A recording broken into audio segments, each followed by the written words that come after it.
Reena ji, can you hear us?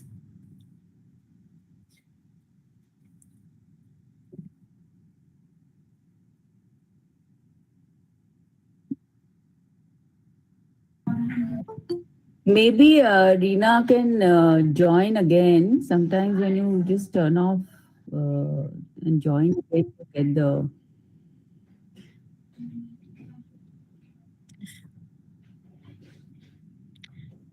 Reena ji, are you able to hear us or not?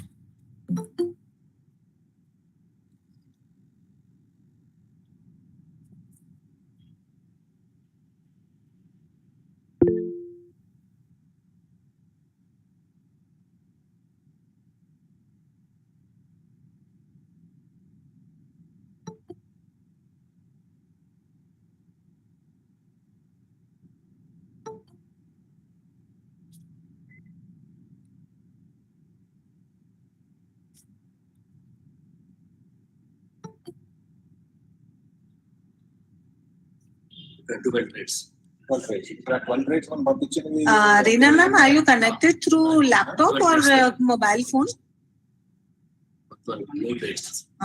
Please click on that mic button, no? Unmute yourself. We have given you the co-host rights.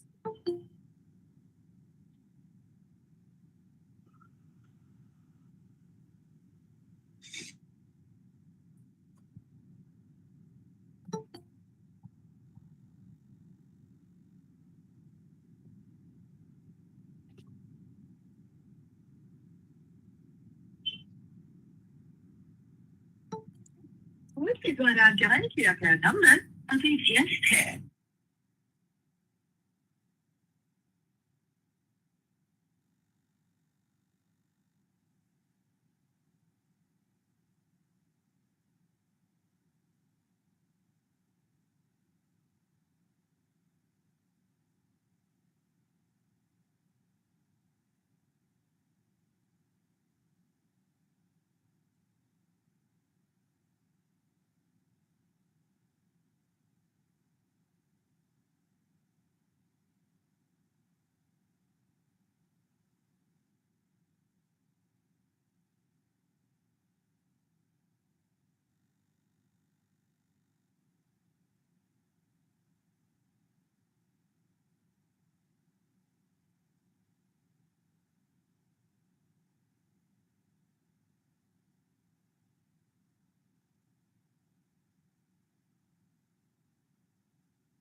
Dr. Shilpa?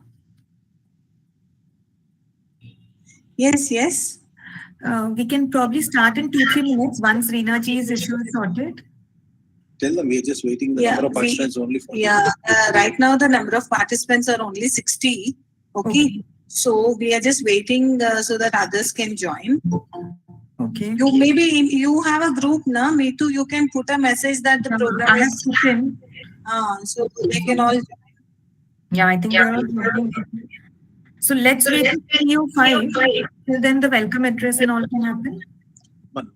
Yes, we'll just call our secretary, sir, and then just give us 1 minute, okay?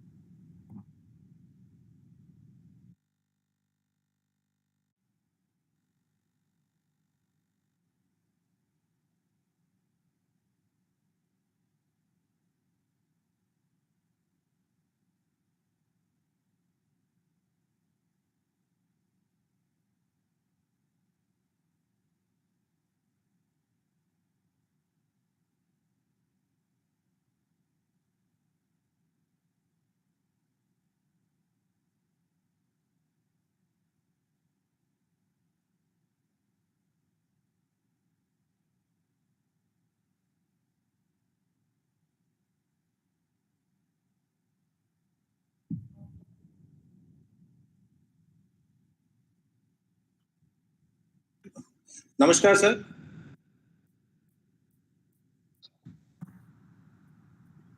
Namaskar, sir. I'm Ram Kumar from NIPED, sir. Am I audible to you, sir? Yes, Ram Kumar ji. Thank you, sir. Thank you, sir. Sir, shall we start, sir, with your permission? Yeah, if majority of people have come, we can start. Yes. Yes, sir. Most of the audience, participants have joined, sir. Dr. Shilpa, can we? Yes. Neetu, I've we are unmuted myself. Why aren't they starting now? No. We can hear you now. Yeah. We can hear you. Okay. So, you now, you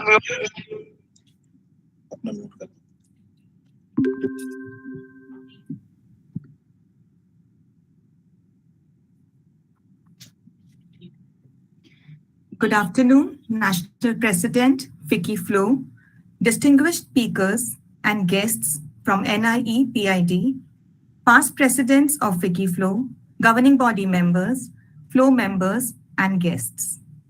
Flo, under the leadership and guidance of our current national president, Srimati Jayanti Dalmia, aims at promoting inclusion of persons who are differently abled. In our continuous endeavor to work across all sections of the society, we aim to make a difference here through this vertical by creating a level playing field for the specially abled so that they take their rightful place in the society. Flo is working at various levels under this vertical to promote inclusive education, equal opportunities in employment, access for all in infrastructure and digital environment, and various engagements to create this level playing field. Taking a step further towards our vision, today's session with NIE PID shall focus on rights, policies, and schemes promoted by the Government of India for the specially abled. We thank National Institute for the Empowerment of Persons with Intellectual Disabilities, NIE PID, for agreeing to conduct the session for us, and special thanks to Ms. Meetu Kohli, past chairperson, Flo Indore chapter, who was the force behind this workshop. Ms. Reena George, governing body member, Flo, shall be moderating the session for us. We shall be addressing all queries in the Q&A section towards the end of the workshop. You may post your desired questions in the chat box in the meanwhile. Without much ado, I would like to introduce our National President, Vicky Flo, for her welcome address. Srimati Jayanti Dalmia is the National President, Vicky Ladies Organization. She is advisor to Dalmia Brothers Private Limited, which is part of the Dalmia Group. Ms. Dalmia's vision has been to create an inclusive society, and she has been tirelessly working towards this for many decades. She is keenly involved in various social activities and is the founder chairperson of 4 Steps, a research, training, and rehabilitation institute for persons with special needs.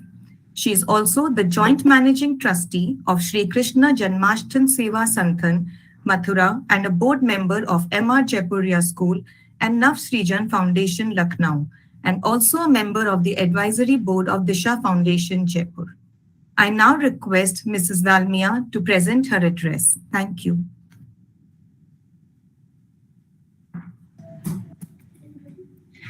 Thank you, Suruchi.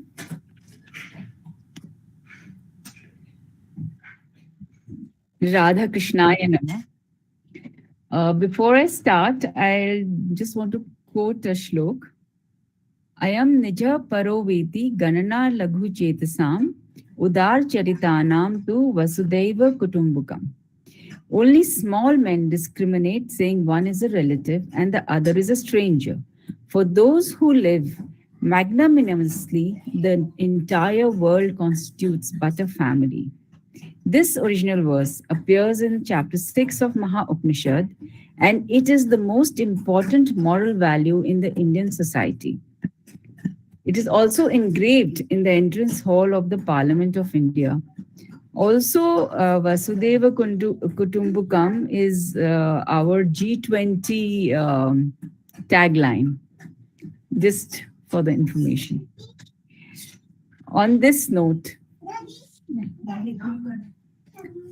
Namaste and good afternoon. It is a pleasure for me to address this virtual session on skill development, economic inclusion, and empowerment of persons with different and special abilities. On behalf of FICCI Ladies Organization, I would like to thank the National Institute of the Empowerment of Persons with Intellectual Disability for partnering with us for this training program. My gratitude to Major B.V. Ram Kumar, Director NIE-PID, Shri Rajesh Agarwal and Shri Rajiv Sharma and other distinguished speakers for making this happen. In the words of Melinda Gates, if we want to include everyone, we must help everyone develop their talents and use their gifts for the good of the community. That's what inclusion means. Everyone contributes. Inclusion is a basic right of everyone, and its objective should be to embrace everyone regardless of race, age, gender, disability, religious and cultural beliefs, and sexual orientation. It is when we have removed all barriers, discrimination, and intolerance is when we have true inclusion. Today, we are specially focusing on the inclusion of persons with different and special abilities. According to Centers for Disease Control and Prevention, disability inclusion means understanding the relationship between the way people function and how they participate in society, making sure everyone has the same opportunities to participate in every aspect of life to the best of their abilities and desires. 1 billion people of the world's population experience some form of disability. People with disabilities actually face significant obstacles to equal opportunities in the world of work, ranging from attitudinal and physical to informational barriers. Though there has been a large shift in inclusivity, awareness, and change in the last few decades, society is still the biggest barrier for people with disabilities. There are approximately 2.68 crores differently abled people in India. Maybe there might be a change in this number recently, but this is the figure I had got. Keeping them away from the economy means a loss of potential and opportunities for the nation.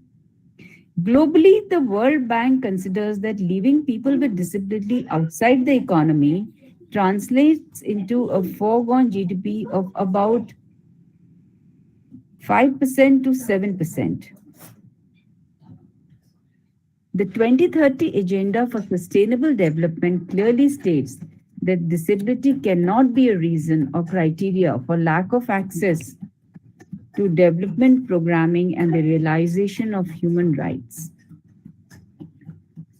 Even the SDGs framework includes 7 targets and 6 which explicitly refers to persons with disabilities, and 6 further targets on persons in vulnerable situations, which include persons with disabilities. This is a little bit about disability and a little bit about FLOW, ladies and gentlemen. FLOW is one of the oldest business chamber of commerce in Southeast Asia, working towards goal of women empowerment. Since its inception in 1993, FLOW has been instrumental in working towards economic empowerment of women and promoting entrepreneurship. This year, as the 39th National President, I'm looking to reaffirm the FLOW vision with special emphasis on transforming women's participation in India's growth trajectory. At the same time, I'm also looking at working towards the inclusion of disabled people. I'm happy to share that we have an exclusive national initiative this year, the FLOW Differently Abled Cell. And the objective of this cell is to facilitate the inclusion in Atmanirbhar Bharat's growth storm and to remove barriers to inclusion and address key challenges. Ladies and gentlemen, I have been working in this field for the last 4 decades. And that's one of the reasons this is very close to my heart also. I run a small school for the training center for special children. and I have a ratio of 1:2. Like I have one teacher to maximum 2 students. So I can, and we have been skill training them for the best of our abilities, and we look into ability. So that's why this whole project is very close to my heart. And I'm sure that this training will be immensely beneficial to all stakeholders and to all flow members who will take this forward. We have the flow warriors, as the special warriors, as Neetu calls them. And I'm sure they'll all take it forward. They have started working in this field. They are already working on sensitization and awareness, which is as all of us know, that is the first step. And after that only we can start, once people, then only we can start skilling and employment. So first is for people to know what exactly are the people with different and special abilities. They are no different from any of us. They're the same like us. And as we all know, and as I think more than me, everyone from NIE and NIE PID know that there are abilities which can be anchored, which can be trained. They can be trained to do at least something or the other. I don't say that they would be having a white collar job, but I'm sure that they can be trained for some job or the other. So I'm really looking forward for this workshop. I would like to acknowledge Neetu Kohli, our past chapter chair of Flow Indore, Suruchi Agarwal, past chair Flow Northeast chapter, Reena George, GB member, and all the team members of Flow Differently Cell to take it forward, for taking it forward. To conclude, I would like to quote Judith Human. Part of the problem is that we tend to think that equality is about treating everyone the same, when it's not. It's about fairness, and it's about equity of access. And that's what our special need people require, an equity of access. Thank you so much. Namaskar. Jai Hind.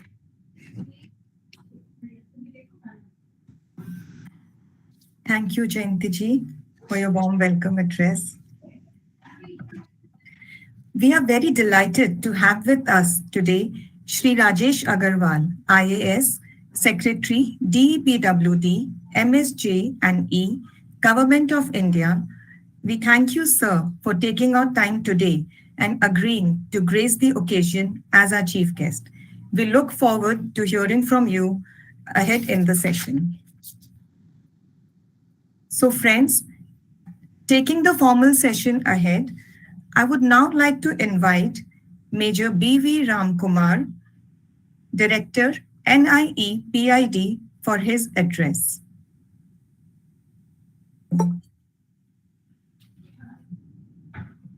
Namaskar, sir. At the outset, I'd like to once again thank you for kindly gracing this occasion as chief guest and being part of this initiative between FICCI FLO and NIPID. And I would like to inform the esteemed members here. Sir is Secretary DEPWD and also the Governing Council President of NIE PID. And we are very proud that our sir could take some time out to be available with us in this program. And I'm also, in fact, thank you, Mrs. Jayanti Dalmia. In fact, we could actually make our previous discussions, which we had about 15 days along with Neetu Kohli and other esteemed members of your organization, and we could translate this program into a reality. Sir, just for a small brief about the members, actually we have initiated this dialogue around September, when actually our Indore program was happening, where NIPID on behalf of DEPWD was conducting the sensitization program for all the state ministers and also the principal secretaries across the state. And we decided then, instead of FICCI FLO being part of that program, maybe we can organize a separate program. And yes, now we are very happy that this program is finally taking place. Coming to this program, in fact, I would like to just give a small brief about NIPID. As you all understand, NIPID actually is a national institute working for the empowerment of persons with intellectual disabilities and other conditions, which also includes autism, Down syndrome, and cerebral palsy, specific learning disabilities, and associated multiple disabilities, if any. And we have a life cycle approach at NIPID where we start with prevention. That is, we try and create awareness about how to prevent the disabilities, what are the causative factors, and how we can go about it. And this we take it to the grassroots workers, right from Asha Anganwadi workers to CDPO supervisors, PHC doctors, and everyone, including the pediatricians and the gynecologists, which actually is the reason most of the cases in terms, especially in intellectual disability, which happen at the time of delivery. So coming to the early intervention, again, we create a lot of awareness about the developmental delays and how actually it is important to identify, the children with at-risk or borderline cases, how they can be brought into the mainstream with the right intervention at the right time. And subsequently, we are into the rehabilitation process, which includes the medico-rehabilitative approach, which we adopt at NIPID. And apart from that, the PWDIDs above 18 years are the one whom we target for skill development and placement in the society as equal partners. And yes, today's topic, which is actually about economic inclusion and empowerment of persons with special abilities, is very, very important. And as you all know, our ministry itself actually places a lot of strong emphasis on the skill development. In fact, our Secretary Sir has been emphasizing as to we should be going about and about how we should be taking up market-driven trades. Because what was generally happening and what is happening in most of the NGOs is, the trades or the vocations like diya making, candle making, or some sort of trades, which actually do not find a lot of demand in the market, and maybe has an empathetic factor rather than the market-driven factor. So we at NIPID actually have been working on trying to bring about trades which actually are market-driven. And yes, and at NIPID, what we generally do is, it is not a trial or hit and run method. We have a very scientific approach to the training process of this person with intellectual disabilities, for the matter all disabilities. And we have come up with our own assessment tools like VAPS. And recently, our previous Secretary Madam has actually now has made open to the country the CATS, that's the Comprehensive Assessment Test, which we have developed as part of research, which actually tries to identify not only his abilities, the generic skills, but also the aptitude of the PWIDs toward a particular trade. Because why I'm saying this is because when we see, we have a sort of a mentality where we try to go which is more popular. Like in the case of NIPID, most of the parents want the children to be trained in computers, because that is a fancy word. And especially about a couple of years back, we could actually place some of PWIDs in organizations like Microsoft, and which is a huge, hit among the parents, like their child being part of a Microsoft organization, high-tech city in Hyderabad. So again, we don't go by what actually is the parents' needs, but again, what the child is capable of. Again, as you rightly quoted towards your end, it is not about being equal. It is about trying to give them what they are capable of accessing and trying to understand. So presently, we are actually conducting, as I said, research is one of our components. We have actually come up with a research project where we have identified 109 trades which this person with disabilities can take up, and we have come up with curriculum and all. And out of this, we have actually recommended about 56 trades to the Sector Skill Council for actually including them in the approved trades for training of these children. And presently, 12 trades are under consideration. Notwithstanding, NIPID has been training all these people. And again, here I would like to state that there are so many schemes and benefits. In fact, when we actually train them, the next challenge for us is actually the placement. And the placement we do in collaboration or in partnership with the industry people. And we are very happy that today FICCI FLO itself is actually doing such a human service and actually working towards the cause of this special children, person with disabilities. And we are very happy, and I'm very sure that we can take it much forward. And in this endeavor, I would like to, before I conclude, I would like to state that we also conduct specialized camps, job melas, and also melas where we actually showcase the abilities of these PWIDs. Because most of the time, when it is with actually children with intellectual disability or person with intellectual disabilities, the general conception is, okay, can he do this?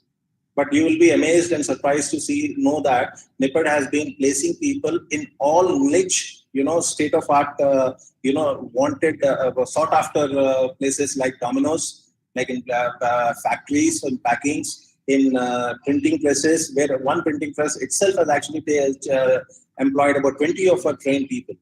And again, I would like to say, in fact, we will cover this through the program.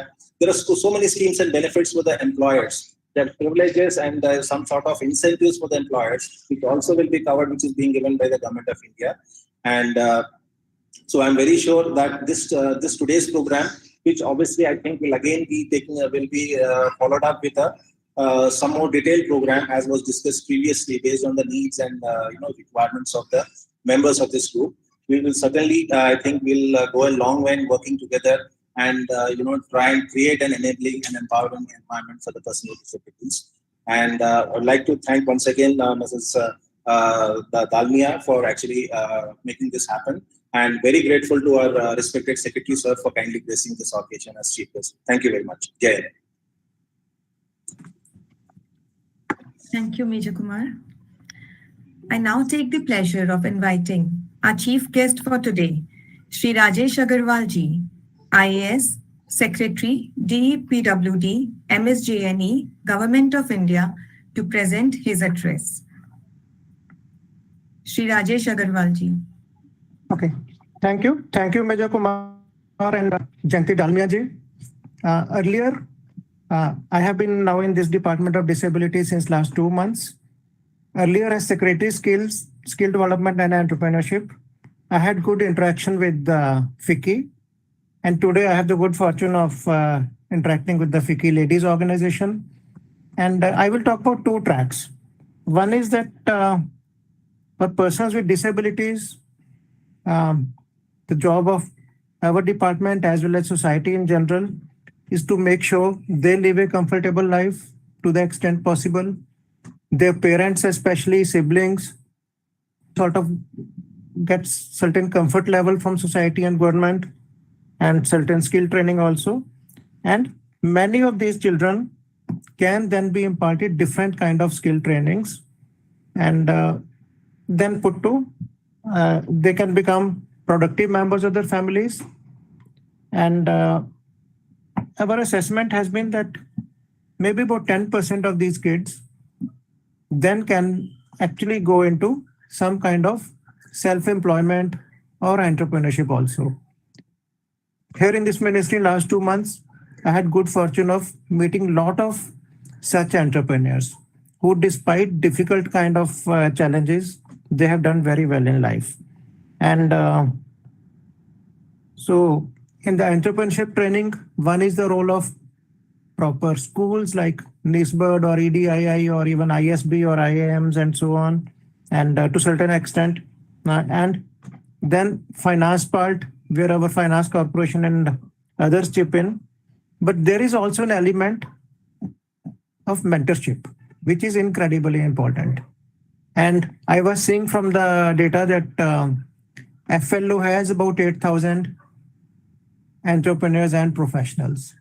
So my request to all of you is that please sort of adopt one person with disabilities for mentorship.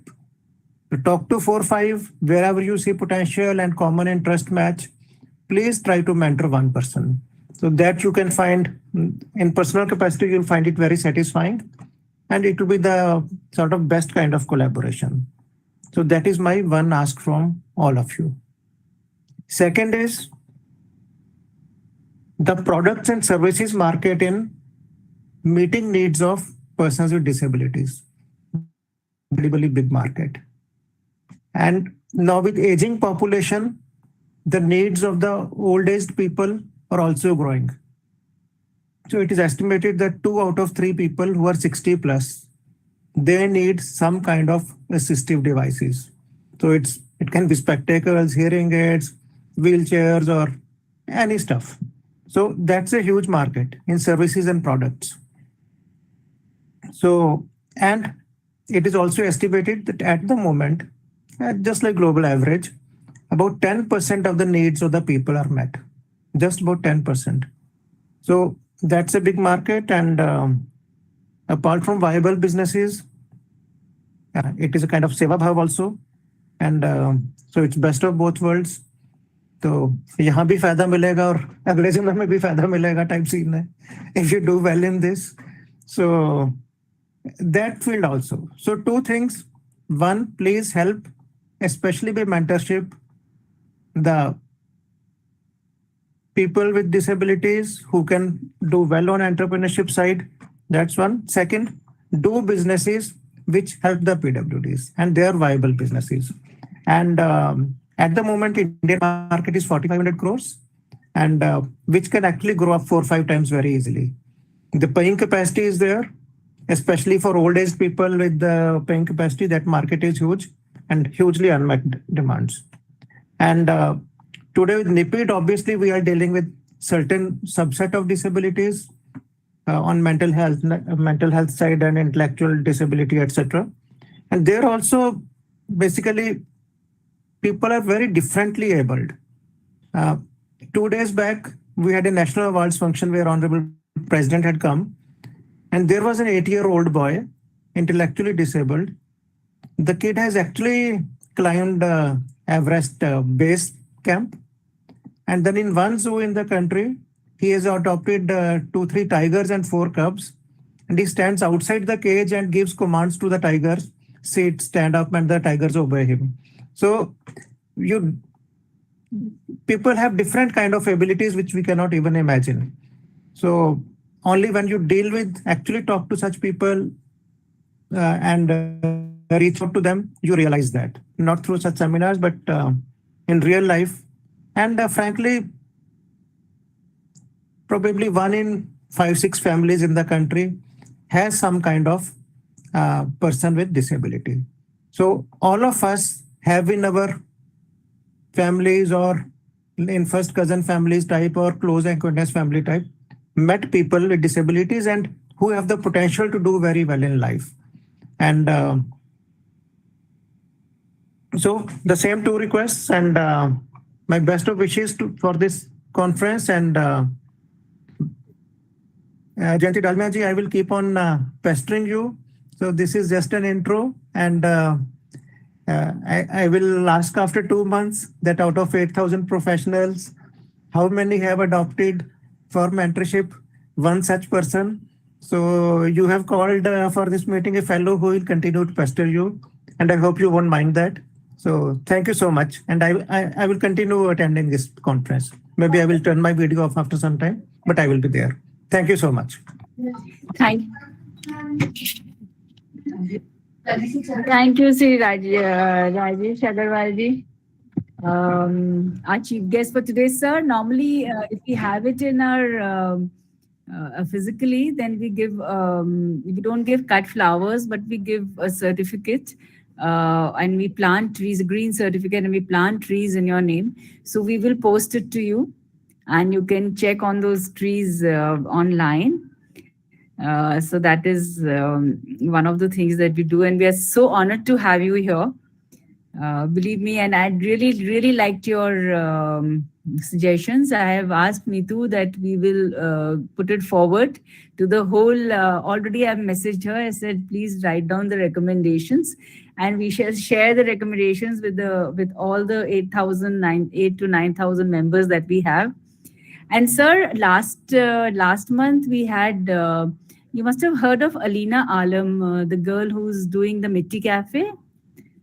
So we are planning to start some Mitti Cafes with her, maybe all India, and try and train some special children and especially able adults and do that. So that's another project that we want to take in some form or the other. So let's hope. A lot of dreams, sir, but I don't know how much will be successful. We will definitely try. And just ending with a little note, sir, that I myself, I'm a mother of a special child. And that's one of the reasons this whole project is, these kind of projects are very dear to my heart. And my daughter is she is working as a teacher's assistant and office assistant in the small school that we have opened.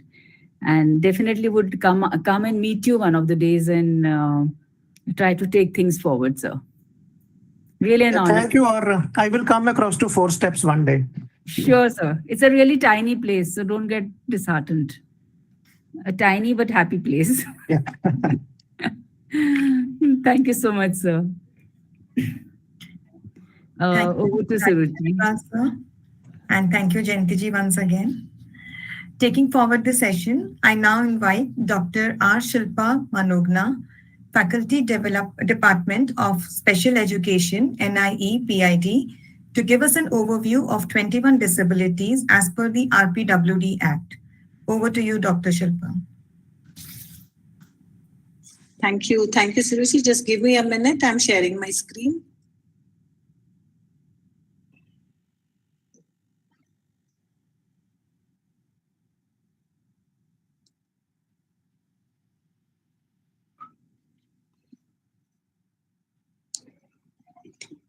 Wow.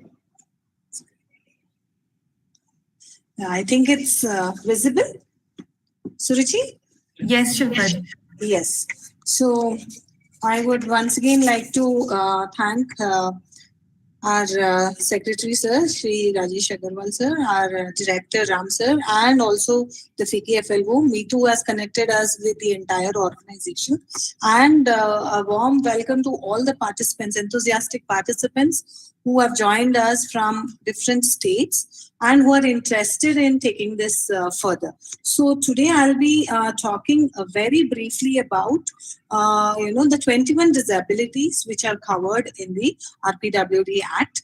All of you know that before the RPWD Act, we had PWD Act in the 1995, and that act has been replaced by this because of the UNCRPD convention for which India has been signatory.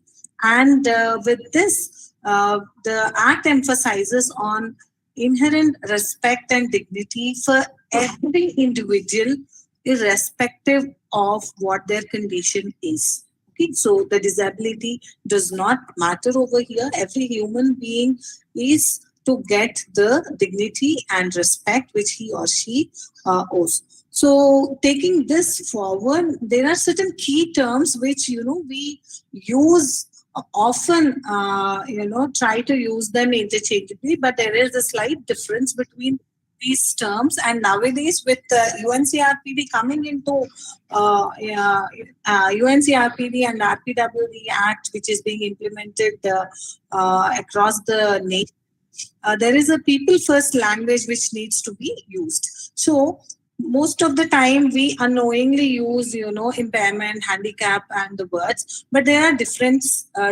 meanings to these words. So just trying to explain it not through definition but maybe through certain pictures. Okay, so impairment, loss of a limb or a body organ, okay, that when it is there we would call it as an impairment.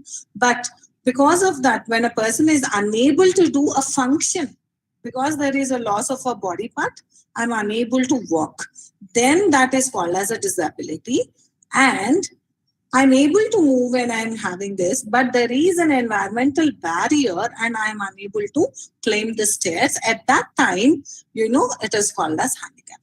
You and I may also be feeling handicapped in situations. Say, for example, you take me and put me in a in a state where nobody speaks Hindi or English, then I would definitely feel handicapped because of not unable to communicate with those people. Okay, and we'll skip this particular thing. Even though there is a disability, people are not handicapped. Okay, people are not handicapped if we provide them the right material and the right infrastructure. So a person with blindness naturally may not be able to read, but if you give them the reading material in Braille, then they will be able to read. Or if you give them a talking book, they'll be able to listen, okay, and understand. So over here, the person with disability who is having blindness is not handicapped. Okay, in the same hearing impairment may not be able to hear others talking, but using a sign language or through other modes of communication will be able to communicate with others. Right? So over here, I want you to focus on the person with blindness, person with hearing impairment, person with ID, because this is what we call as person first language. That is, we first say it's person and then the condition, not a blind person, a handicapped person, a mentally retarded person. No, that is not the language which needs to be used or which needs to be addressed. But we would say, okay, he is Vijay and he is having intellectual disability, or she is Sarita, she is having, she is on autism spectrum. Okay, so person first and then comes the disability. So in the new act, we have total 21 disabilities. The reason why I have quoted 7 to 21 is 1995, the law has recognized only 7 disabilities, but the new RPWD Act has recognized total 21 disabilities, which have been listed down here and which we'll be seeing very, very briefly as to what these disability conditions are, because no matter what disability condition is, they are having a disadvantage due to, it could be the general attitude of the public, it could be the different attitudinal barriers which are existing, or the infrastructural barriers which are existing. They are at loss of certain opportunities, and that is the reason the new act emphasizes on creating equal opportunities to all people with disabilities, and especially a special mention has been given that women and children with disabilities will be the focus. So all the 21 disabilities have been divided into 5 categories: the physical disability, the intellectual disability, the mental behavior, disabilities caused due to different neurological conditions, and multiple disabilities. So over here, all these 21 disabilities have been framed into different categories. I know this flowchart is a little, might not be very clear, but these are all the disabilities. If you see the physical disability, which is very evident, certain disabilities are very evident. You can just notice by looking at them. But there are certain disabilities which are not visible, which are called as hidden disabilities. Because when you look at the person, everything looks absolutely okay. I'm not using the word normal because, again, the normal definition is quite relative term. What seems normal to you may not be normal to me. But typical development may not be seen in these children. So those which are hidden disabilities are coming under the category of intellectual disability. Where we have children with intellectual disability, specific learning disorders. I think I'll go back to this slide because it is much more easier to see and read. So I'm just saying the intellectual disability, autism spectrum disorder, and specific learning disabilities. These are the 3 conditions which are the hidden disabilities. Rest all disabilities you can notice by virtue of the physical features. So these are some of the newly recognized disability conditions. The prominent ones are the blood disorders, because many a times these blood disorders such as hemophilia, sickle cell anemia, thalassemia, these are all genetically inherited conditions. That means it runs in the family. Okay, and most of the time we see that males are more affected by these conditions than the females, because usually females or the mothers are the carriers. Okay, and because of the loss of blood and the conditions, what happens is that anemia, their red blood corpuscles, RBCs get self-mutilated, disrupted, and then anemia comes. They look pale and absolutely a lot of weakness, and they would not concentrate on whatever are happening in and around them. Okay.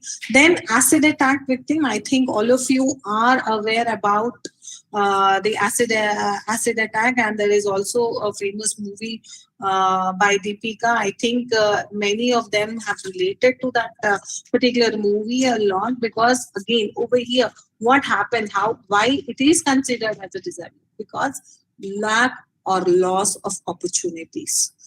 the moment we see a person who is victim of this acid attack, people do not want to come in contact with them, or they may not show it very, very overtly, but they have this barrier coming place, and they may not get the opportunity, the work opportunity. Otherwise, I would, the victim would have been placed in very nice positions. But now the educational opportunities, then the employment opportunities, and the general social life is also getting affected because of this particular condition. So this also has been included in the new act. Okay. Then Parkinson's disease, most of you might have seen this, or some of our parents or grandparents must have, must be having this particular condition. This is most predominantly, you see tremors which happen, and then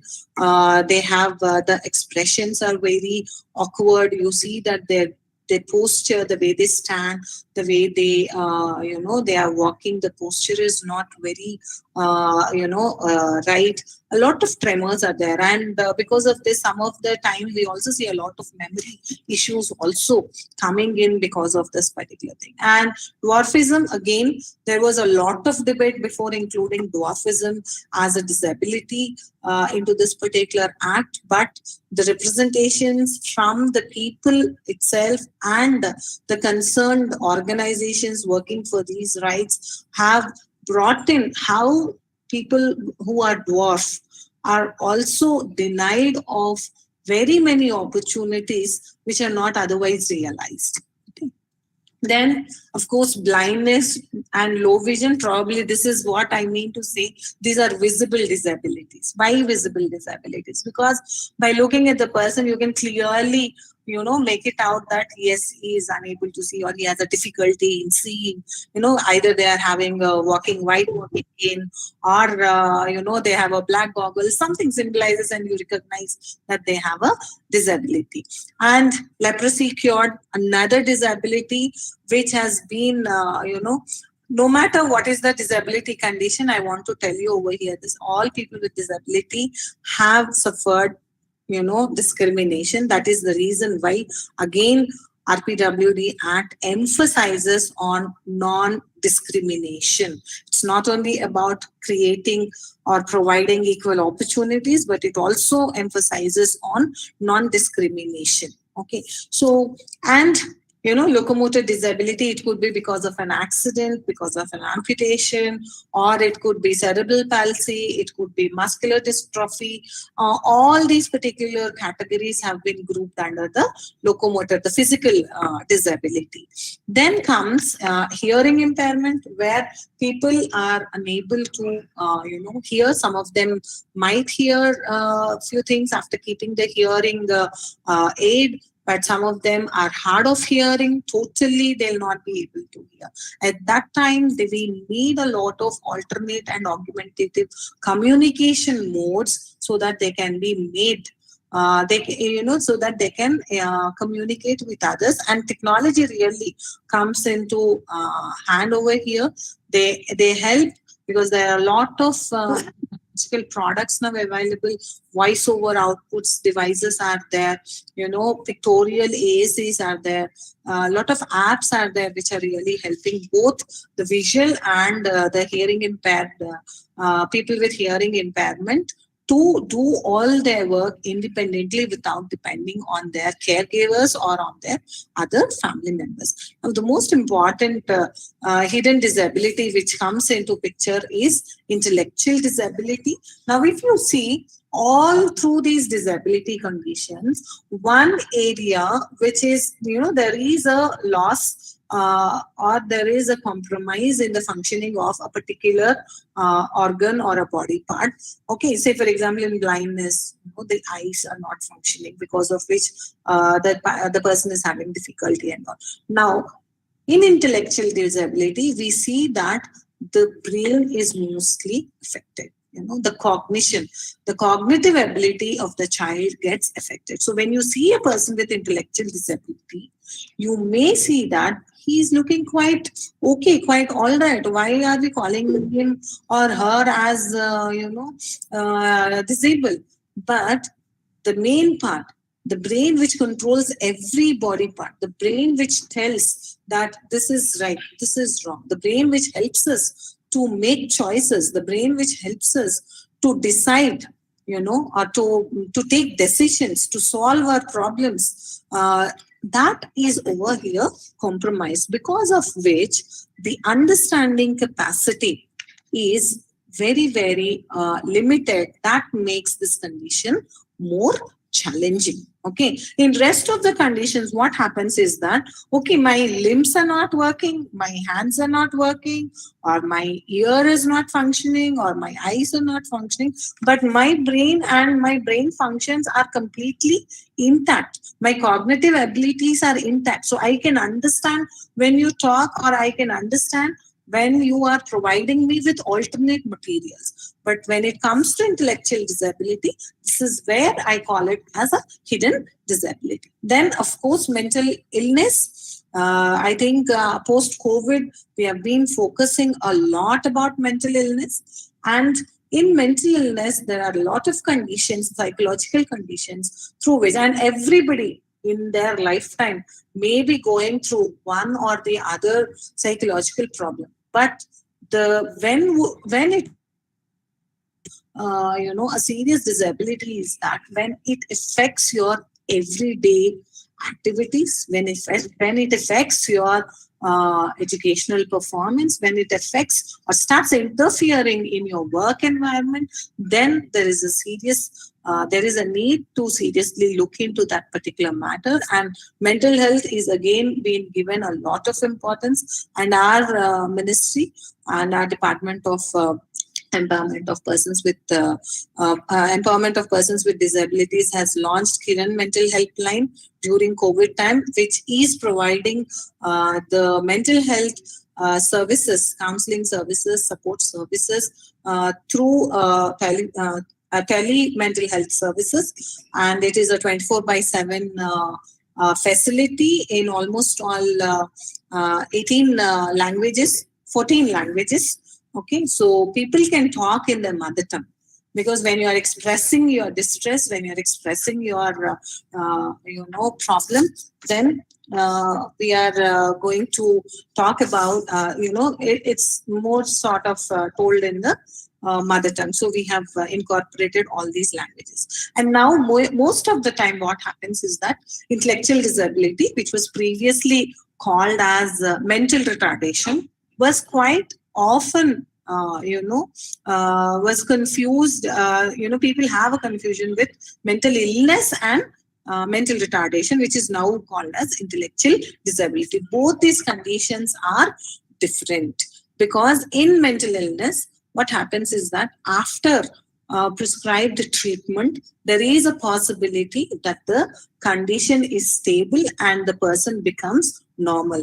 But in intellectual disability, the condition is a lifelong condition. And once a person is having intellectual disability, then it is not going to revert back, and their intelligence is compromised. That is, most of the children with intellectual disability will be having an IQ which is less than 70, which is called as sub-average intelligence. But in case of mental illness, the IQ will be average. Okay, the IQ will be average. So it is, so the average IQ is 90 to 110. So they might be having 95 sometimes and all, but some of them will be losing their contact with the touch with the reality.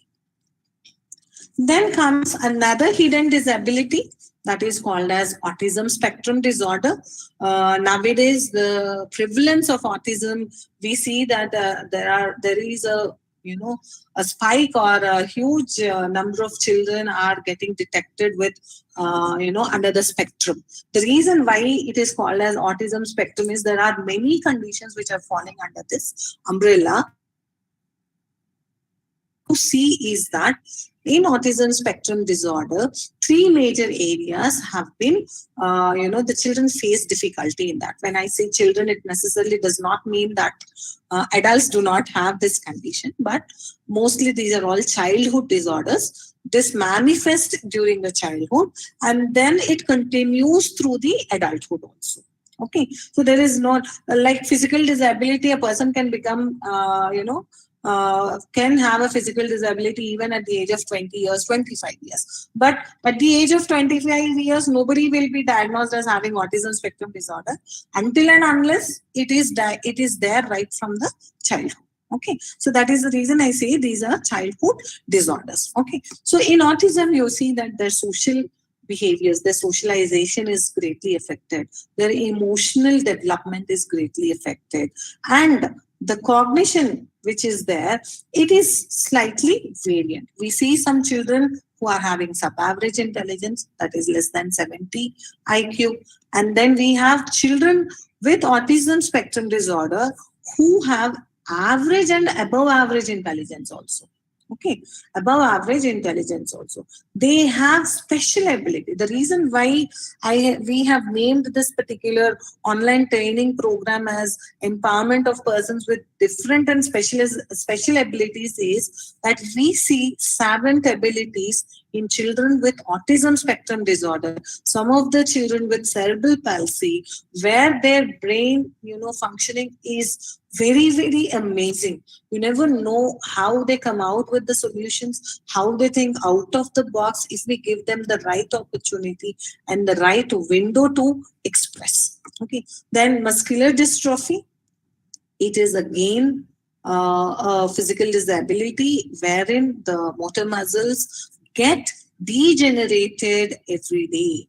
That means in the beginning, you will see that the child is having normal development pattern. The child is standing on the right time, but you'll say that by 10 months, the child stood up without support. By 1 year or by first birthday, the child started walking independently. By 3 years, the child was started running and all. And absolutely, you don't see any deviation in the child's motor development. But gradually, you'll see that the child is unable to run. The child is unable to stand on his own. The child is frequently falling down. Okay, or even if he is walking just for few steps, he's taking few steps, he's unable to take that particular thing. That means we have to, worry that probably there is something wrong with his muscle system. And this is a progressive disorder. Progressive disorder means din ba din iska condition jo hai, it becomes worse. And then slowly the child becomes absolutely immobile because he'll not be able to move around on his own until and unless he's put on a wheelchair or some other mobility assisting aid has to be given to the child. Okay, so here also the child requires a lot of therapeutic support. Then comes another hidden disability, which is called a specific learning disability. Specific learning disability, most of you might have seen movies related to this. The most famous one is Tare Zameen Par.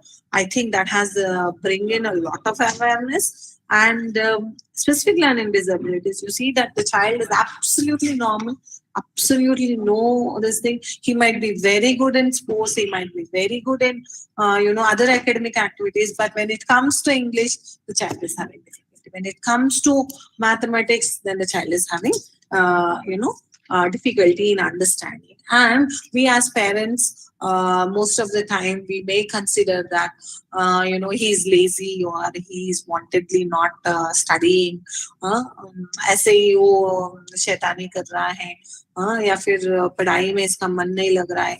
Some sort of thing people, parents think. But we have to see whether the child is having any difficulty in understanding the concepts, in learning. If he is having that, then proper assessment needs to be done and proper support has to be given. Okay. Over here, again, I would like to tell the difference between learning disability and intellectual disability. Children with learning disability have average intelligence. the so-called, in layman terminology, we have to say normal IQ, okay, average IQ 90 to 110, but children with intellectual disability will have about the IQ which is below average, that is less than 70. Then speech and language disability. Over here, you see that some of the children have, no clarity while they're speaking. They have stuttering, they have stammering. Then, they may not be having some pronunciation errors they would be making. Articulation problems would be there. These all will fall under speech and language disability. Then thalassemia, we have already discussed. It is a blood disorder. Multiple sclerosis, again, is a neurological disorder where the central nervous system is affected. I'm not going into very specific details of why this condition occurs, what are the causes for this particular conditions and all. But I can tell you that majority of the causes are preventable, okay, with the right nutrition, with the right, diagnosis, treatments are available now, and regular checkups during the pregnancy, antenatal checkups. All these, many of the causes are preventable, but sometimes there are certain conditions which run in the families, which are hereditary, which have a genetic component. Okay, so at that time, definitely a genetic evaluation and genetic counseling is very important. If you know that there is a person with disability in the family, and then it's very important or suggested that the family goes in for an evaluation before they plan to have a baby. Okay, so these are, and in the chronic neurological conditions, a lot of disability conditions like epilepsy and all will come under this particular, where the central nervous system is compromised, the central nervous system functioning is compromised. And because of that, because we all know, we have all learned it in our basic science classes, that the brain controls, and we have the central nervous system, the brain and the spinal cord. We have sensory nerves, motor nerves, which passes on the information to different parts of the body. So suppose, just imagine if that the information is not passing, okay, then how does the body part function? So when the central nervous system gets, compromised, and there is a deviation in working, then also we see that they have, that impacts their day-to-day living. So these are the general, the 21 disability conditions which are listed in the RPWD Act. Of course, multiple disabilities where you have more than one disability, when two or more disabilities are present in a particular child, then we call it as multiple disabilities, which includes deaf blindness. Say, for example, a person is having, autism spectrum disorder, and also intellectual disability, and also a visual impairment, then it would be considered as a multiple disabilities. Okay, so many of these conditions might be, say, we see that in most of the children with cerebral palsy is associated with intellectual disability, then it falls under the category of the multiple disabilities. So these are some of the 21 disabilities which we have seen. And now I'll just take a short thing, and I would like to show you a video which shows about different disabilities. Just give me a moment. And I really want you to focus on what are the things which are being focused in the video.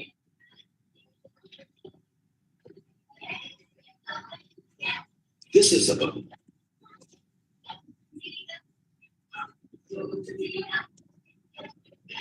she loves chess. Shadow come.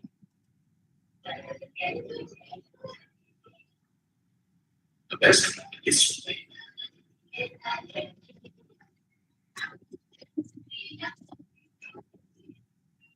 She also has special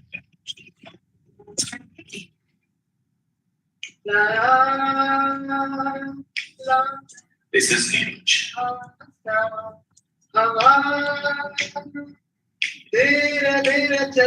He plays many instruments.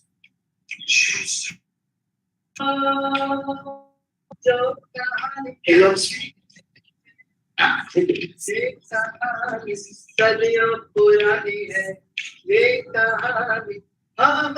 He also uses sculptures for nobility.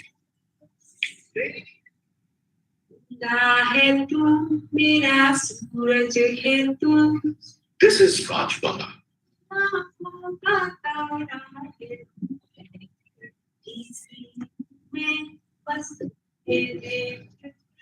With a husband and daughter.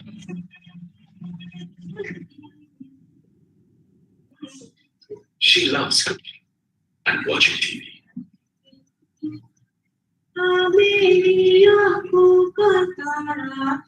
She also has cerebral palsy.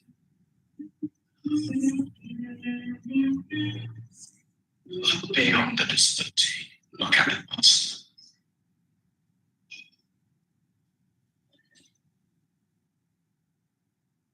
Okay, that's it. That's a short video on why we need to focus on the abilities of a person. You know what the person is lagging behind. Now comes the big question. We are going to. I think I'm almost coming to an end. You might be wondering, what's my role? Why am I learning about all these particular disabilities? Why? What my 21 disabilities, 10 disabilities, 15 disabilities, how does we have been for this particular question, I think my answer is I consider all of us as change makers because together you and me and others with similar mindset we can make a difference in the lives of these persons with disabilities. Okay, and you're all mostly into the entrepreneurship, probably taking up different roles. So I leave it over here that how do we make the change, or how do we bring in the change in the life of these persons with disability? Everybody cannot bring in a change in all the 21 disabilities which we have just seen, but probably in some, because we just see we have seen this is Jayanti Dalmia has said that she has a small school called 4 Steps, where children with special needs are taken care and given the educational intervention and other activities are taken up. Like that, what kind of change can we bring in? And we are all talking about inclusion. Okay, so when we are talking about inclusion, okay, not just in one place, but in all areas, and especially inclusion in the workforce, inclusion in the employment. I'm just showing you the figures over here. This is because the FICCI FLO is spread across the country in all the states. So just you can look at these particular figures, how the prevalence of disability in each state, where there are more than 1% of people with disability are there. The most is in Uttar Pradesh and the least is in Jammu Kashmir. And I also want you to take a look at this particular graph, which talks about the work status of persons with disability in India. Of course, the census data is old, 2011, but now the new, census data is also, it's already in the process. It is going to come up very shortly. We will have the new figures, statistics numbers. You can see over here, the red indicates those who are not employed or they are not working. The blue indicates they are working. So in all, roughly it is estimated that around 2 to 3% of the population is having intellectual disability in the country. And in that, if you see the blue, the red is more. That means more number of people with disability are not working. This is where we have to work together to see that they can be brought into the workforce and be employed. be given the opportunity to work, can be identified the suitable job roles for them, and then they can be, economically empowered. Okay. So, and in these blue numbers also, if you carefully focus, you see the female numbers are more. See over here, if you see females, 23%, then again 25%, again 16%. In rural and urban area, if you see, the numbers are very clearly showing us that people with disabilities, especially women with disabilities, are not finding suitable jobs, are not employed, or are not working.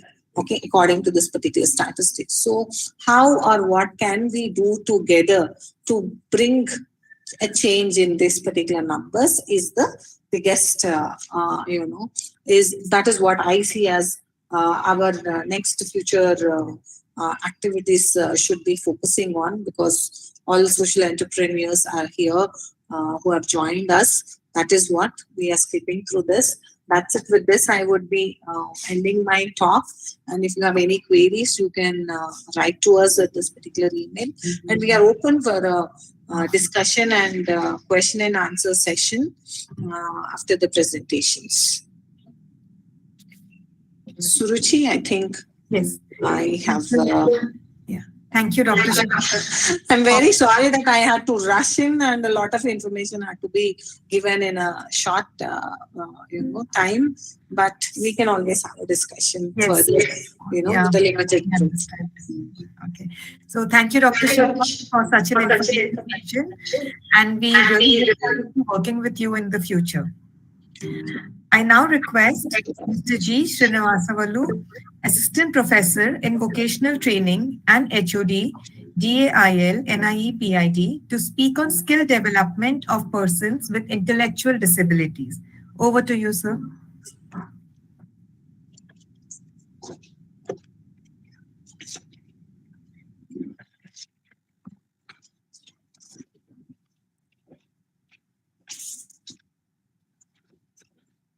Good evening, all. I'm Srinivasulu, Assistant Professor in Vocational Training, NIPID. Just a minute, I will share my presentation.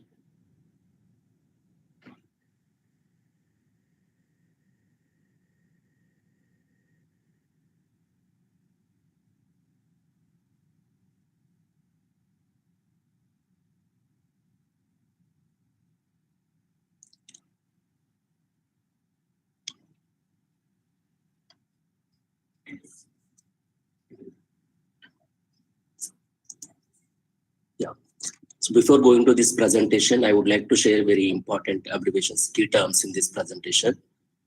NAP means National Action Plan, because all these terms are continuously we are hearing and listening in this presentation, because we have to understand the terms.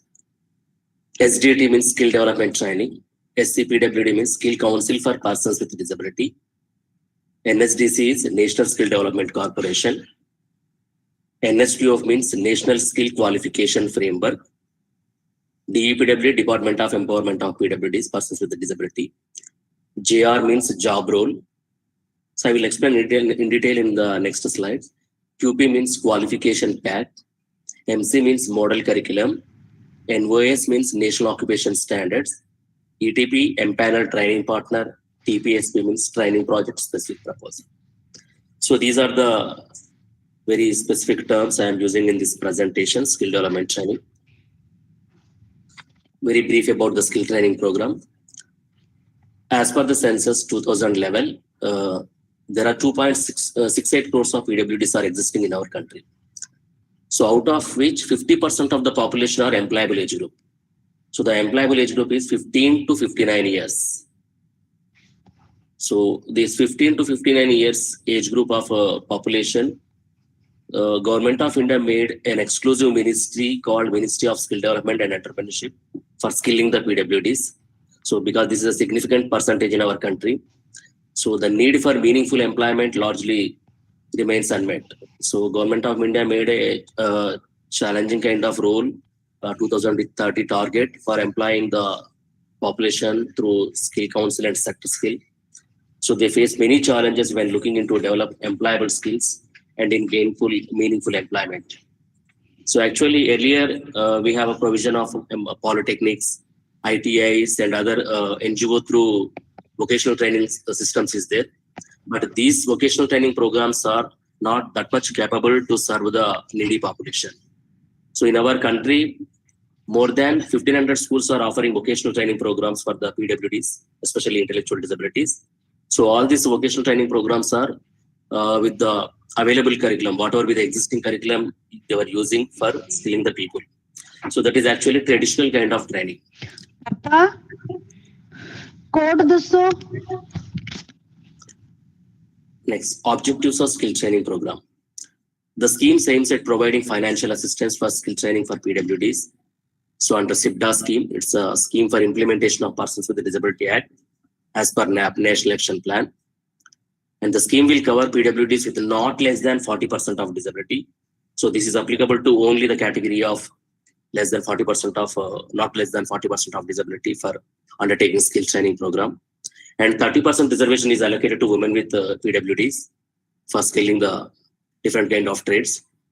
And this scheme will operate through training institutions recognized by DEPWD, Department of Empowerment of Persons with Disability.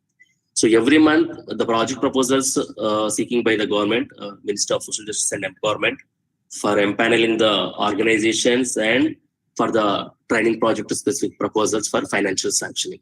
So only the authorized training centers only can conduct this skill training program for the PWDs. So the benefits. So what kind of benefits if I undertake as a implementing agency? So these are the main benefits the organization can entitle. The first one is a training cost. It depends upon the batch size of the training. So whether the category of PWD, suppose if it is a locomotor disability in the sense they can conduct 30 number of individuals in a single batch. But for intellectual disability, it is not possible for 30 or 20.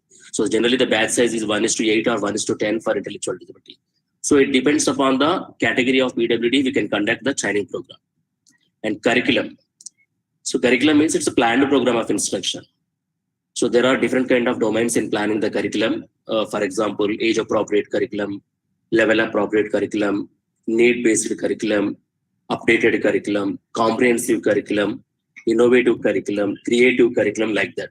So all these things incorporated by the council, Sector Skill Council, for making a standardized curriculum to PWDs.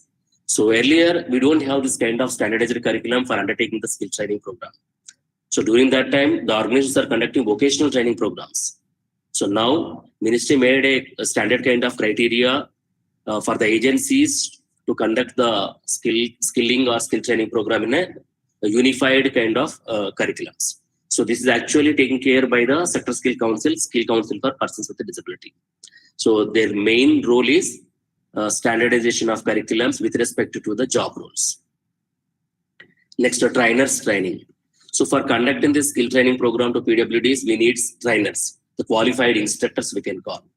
So we can call it as a qualified instructors in the sense who will train these trainers, because we have a majority of the trade trainers are there. In our country, trade trainers are more, but sensitization of PWDs is very much essential. So for sensitization of PWDs and trade specific kind of training, so one agency, authorized agency has to take care. So there is a main responsibility taken care by the Sector Skill Council for trainers training. Then the equipments. There are certain amount of equipments. For example, we have to take care of the safety. So it has to be attractive while using the items for developing certain amount of worker competencies or skills. So standardized kind of teaching learning materials and digitalized content also required for training to the PWDs. And teaching aids. It includes learning aids and functional aids. So these things also providing to the organizations. And the raw materials. So it depends upon the trade. The raw materials are concerned for skilling the program. And salary for the trainers, mobilization of cost, post-placement support, placement expenses, and amortization cost will provide to the agencies if they undertake as per the SIPDA norms. So SIPDA is a one scheme for implementation of Persons with a Disability Act as part of National Action Plan. So SIPDA is providing these kind of benefits to the agencies for undertaking skill training program. So the benefits for the PWDs. Just now I mentioned about the benefits about the organization. So what kind of benefits they will get if they undertake. These are the benefits for the PWDs. So the 21 PWDs, just now Shilpa Madam mentioned about the different categories. So the skill training program is applicable to all 21 PWDs. So the benefits are, first one, homogeneous curriculum.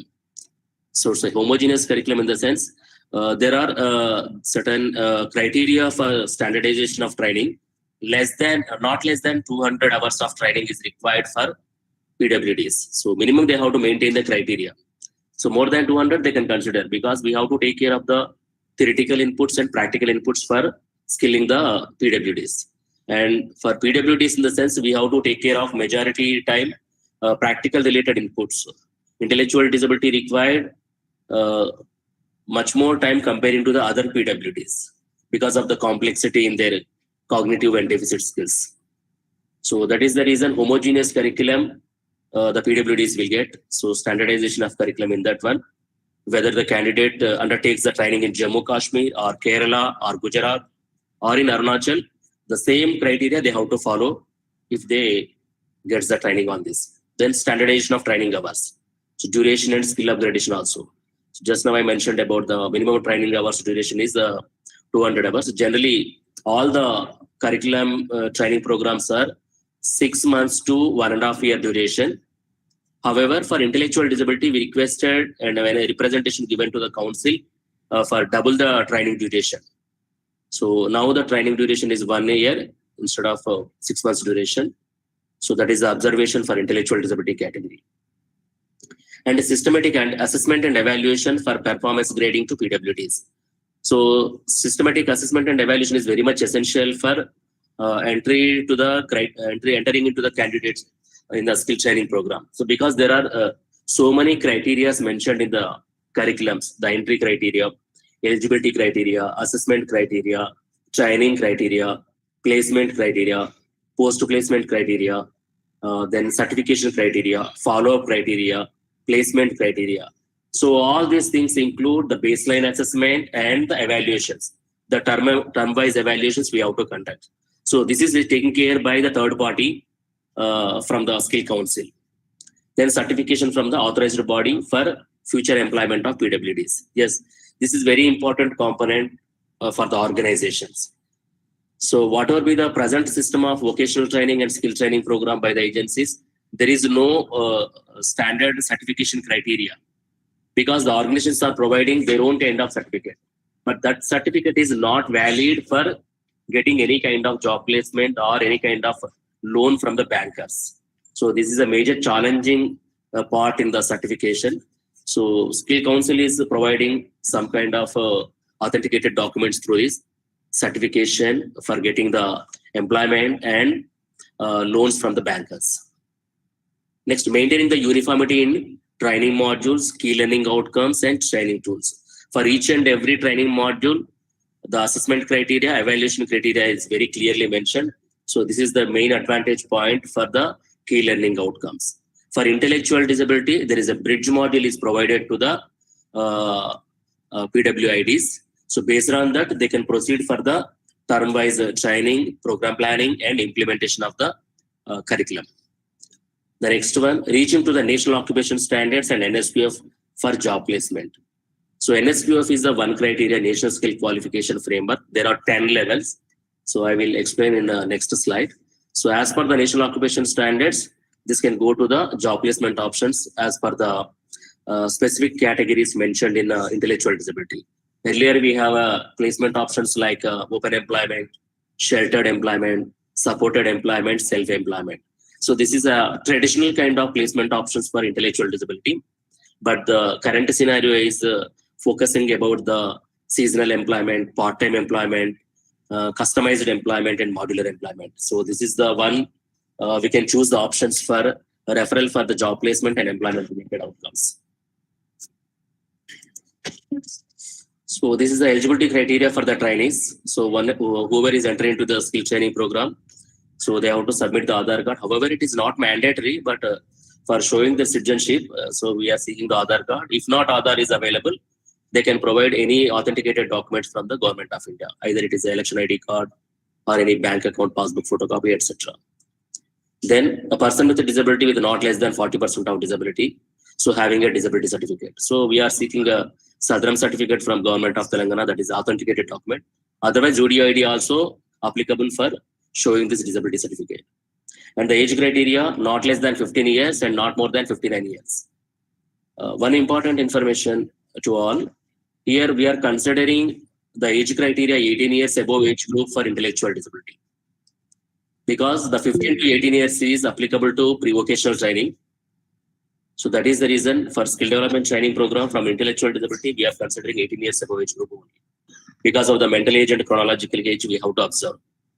So what will happen if I consider 15 years of age for skill development, in the sense, once the trainee is completed the 15 years of age, if we have to choose some kind of placement option. If you see the mental age, their mental age may be 9 years or 12 years.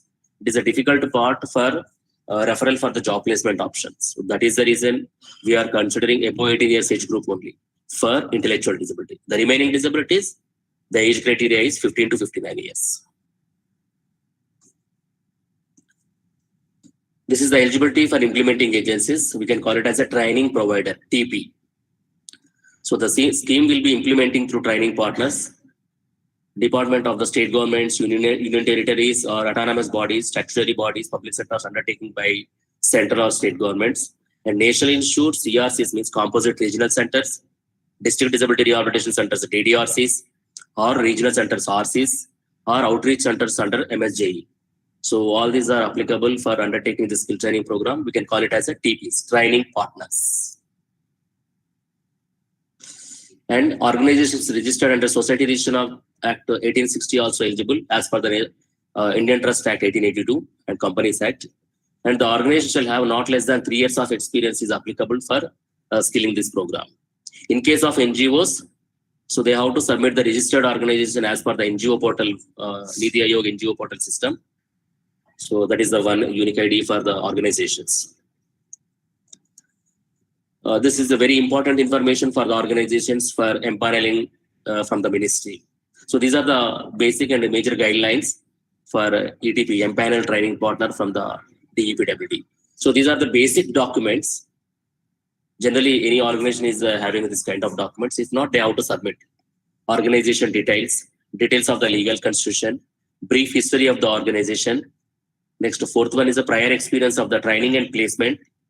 Then fifth one is the annual report of the last 3 years. Sixth is the annual turnover of the organization last 3 years.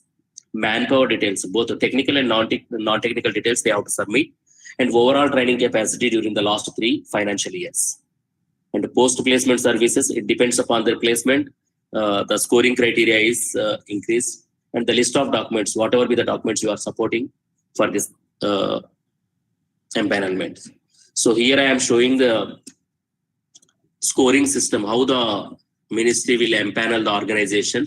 So this is an idea for your information. So for each and everything, a little bit blur this picture is, I can read. So the first point, intake capacity, if the organization submits the below 3 batches capacity, then they will get 4 marks only. If they submit the 6 batches capacity, then they will get 7 marks. So up to 10 batches in the sense, they will get 10 marks. So each and every domain, 10 marks allocated for the organizations. So 10 10s are 100. If they attains 80% of performance in this criteria, then only they will empanel from the ministry. Similarly, the second criteria, average annual turnover.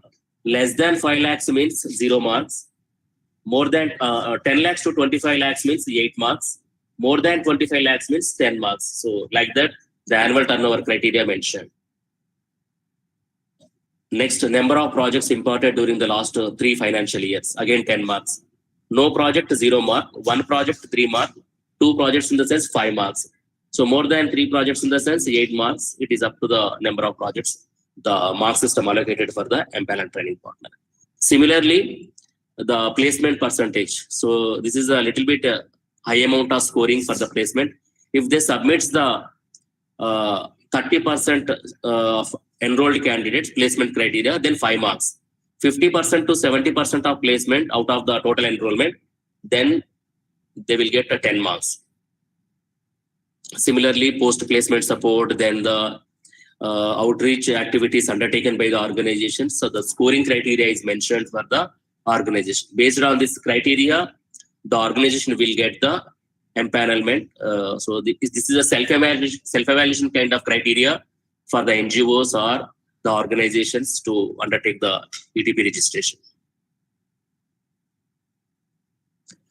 And this is the next criteria. Once they empanel from the ministry as an empanel training partner, then they have to submit the training project specific proposal.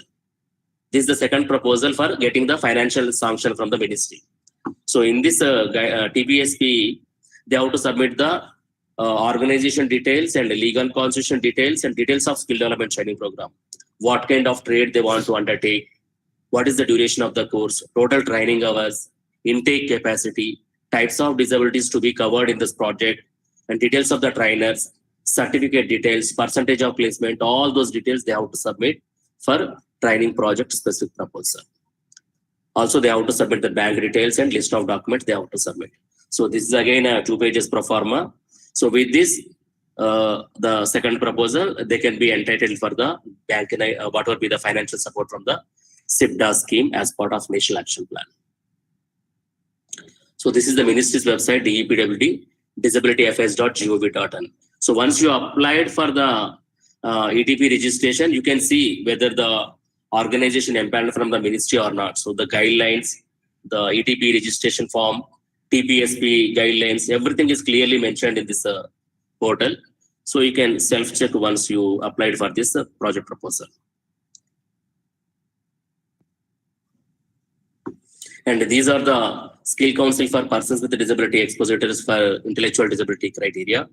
So whenever an organization submits the proposal for intellectual disability kind of thing, so they have to take care of all these kind of provisions. For example, the training requirements, then the training tools recommended, jobs and skill mapping, process of concept building, provisions of job adaptations, provisions of reinforcement, managing changes, and SWOT analysis of the PWIDs, then the safety about the workplace, self-advocacy training, and training on workplace code of conduct. So all these things they have to observe for conducting the training program. So all these things uploaded into the Skill Council website so that they can be eligible from the council for undertaking the skill training program as per the approved job roles. So the approved job role list is available in this website for your information. Before going to the approved job roles, so I will brief about the NSQF levels. So there are 10 levels. Actually, the meaning and concept of NSQF level is, it is a skills required, knowledge and skills required to demonstrate the competency for that level. So each level is defined by a criteria expressed as learning outcomes. So NSQF levels not directly related to the years of study. Generally in a classroom situation, normal classroom, first class, second class, like that. For a vocational training program and workstation, so we have to define in some other way. For your information, I am showing in a small table. This is the one. So how the NSQF levels are defined. So no skill or uneducated in the sense NSQF level 1. Skill with some experience means NSQF level 2. So semi-skilled comes under NSQF level 3. Skilled for specific trade comes under NSQF level 4. So supervisor of skilled worker comes under NSQF level 5. Supervisor 6th level. Manager of supervisor 7th NSQF level. Junior management comes under 8. Middle management comes under 9. Senior level management comes under 10. So if you see this NSQF level criteria, level 1, level 2, level 3, up to level 4 some extent. Level 4 some extent. So below 3 levels only suitable for the intellectual disability. So because of their cognitive functioning and their level of skills. So NSQF level 1, level 2, level 3, up to semi-skilled jobs we can. So whoever comes under the mild category or some extent average intelligent, semi-skilled category and skilled with a specific trade. So the NSQF level trades up to 4 level, we can consider for skilling the PWDs. The jobs details are, one example I would like to show here. Suppose if a helper mason in the sense, he comes under the category of level 1. So assistant mason in the sense, he will comes under the category of level 2 because little bit of a decision making he has to incorporate. There are a repetitive kind of tasks he has to perform. However, mason general in the sense, some kind of measurements, academic skills are required. So he comes under the category of level 3. Then whatever be the further levels, so the academic qualification required, the brain processing skills required, decision-making capacity is required. Based on that, the levels will be increased. Accordingly, the job roles we can suggest and job mapping, the instructors can suggest for undertaking the skill training program. This is a one small example of construction kind of trade. And this is a key skilling domains of the QPs. QP means qualification packs. There are different kind of qualification packs. For example, IT, information technology, apparel related kind of things, BFSI, retail, tourism and hospitality, logistics, healthcare, green jobs, education, construction, telecom, beauty and wellness, and PWE sector related trades. So are mentioned in this qualification pack. So each and every qualification pack is having certain amount of educational classification, entry-level criteria, assessment criteria, training criteria, and implementation criteria, placement criteria, certification criteria, and employment criteria. So these are the some job roles. They are means job roles.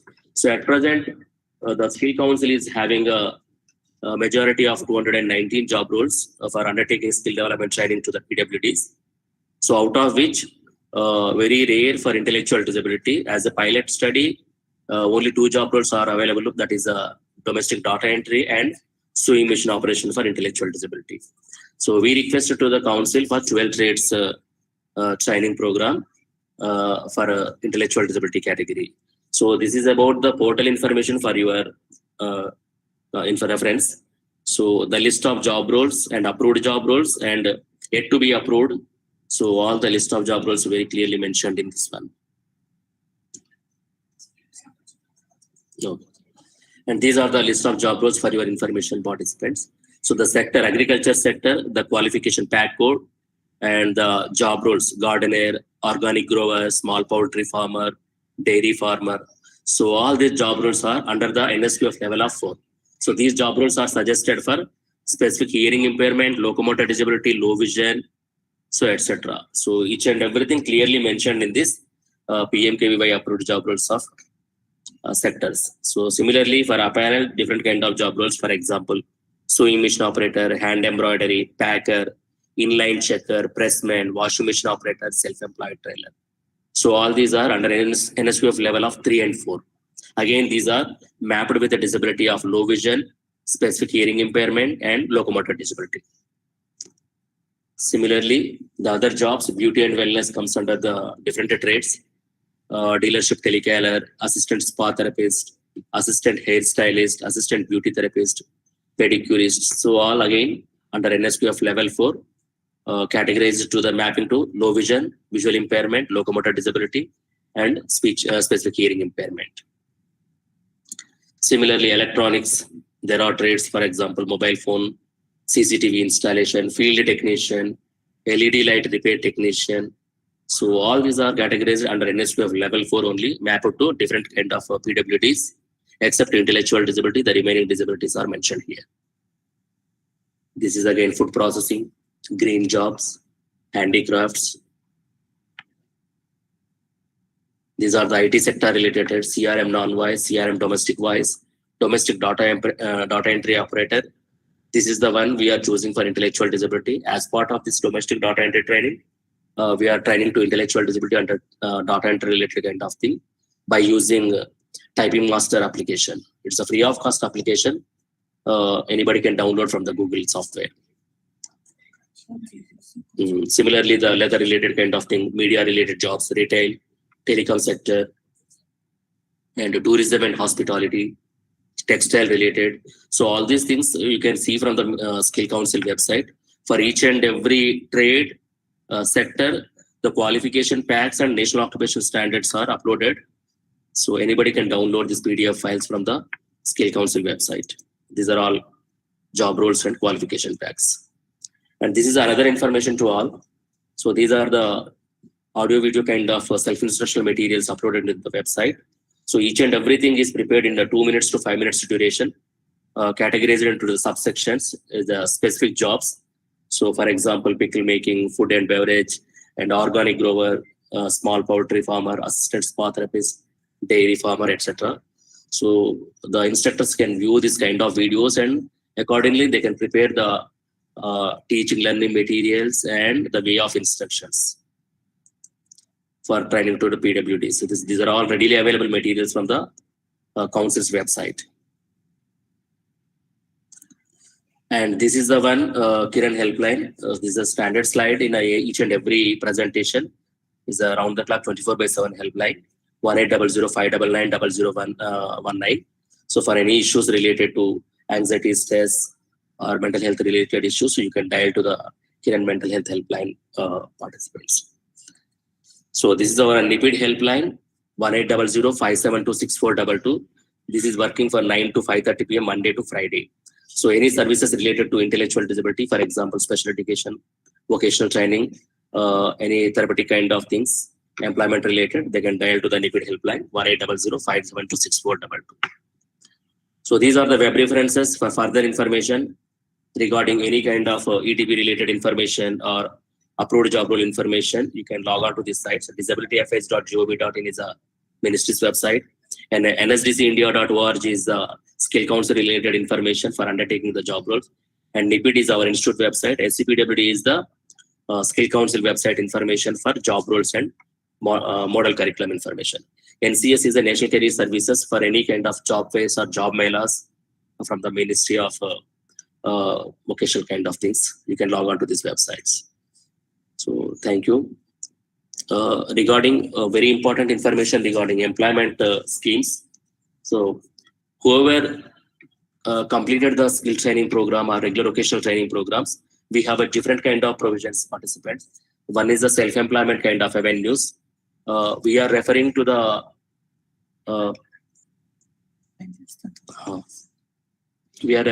parents of PWDs regarding the self-employment avenue through Dwakra self-help group support. So through this Dwakra self-help group support, they can choose the option of 50,000 to 1 lakh. So they can plan some kind of self-employment avenues through this support. And 1 lakh to 2 lakh, they can go for the Mudra loan support, and more than 2 lakh in the sense up to 50 lakh, they can choose the option of NHFDC for any kind of small scale or medium scale setups for sustainability and self-employment kind of provisions to PWDs. So for any establishments related to the customized employment or modular employment or seasonal employment, part-time employment, they can choose the options readily available at present scenario from the NHFDC. So there are nominal percentages and rate of interest available. So the basic rate of interest is a 3% up to 50,000 to 1 lakh, and 1 lakh to 5 lakh another rate of interest. So the 5 lakh to 10 lakh, 10 lakh to 25 lakh, 25 lakh to 50 lakhs, they can choose the option for getting the grant loan from the NHFDC. So these are the options available from the National Handicapped Finance Development Corporation. So this is about the brief presentation. Now the session is open to all. Any questions from your end, please? Yeah. Thank you, Mr. Srinivasulu. I now invite Ms. Reena George, governing body member, FICCI Flow, to moderate the question and answers and take the session forward for us. Okay. Thank you very much for your, can you hear me? Yes, Reena ji. Thank you very much for your presentation. That was very concise and brief. So it seems obvious that the Act has now moved from a charity-based act to an act which recognizes people with disabilities as a diverse part of the population. But I do not think although we understood what are the different disabilities, we don't know what the role of the state is in identifying those disabilities and what kind of benefits they're giving people with disabilities. Maybe Shilpa would like to elaborate on that a little further.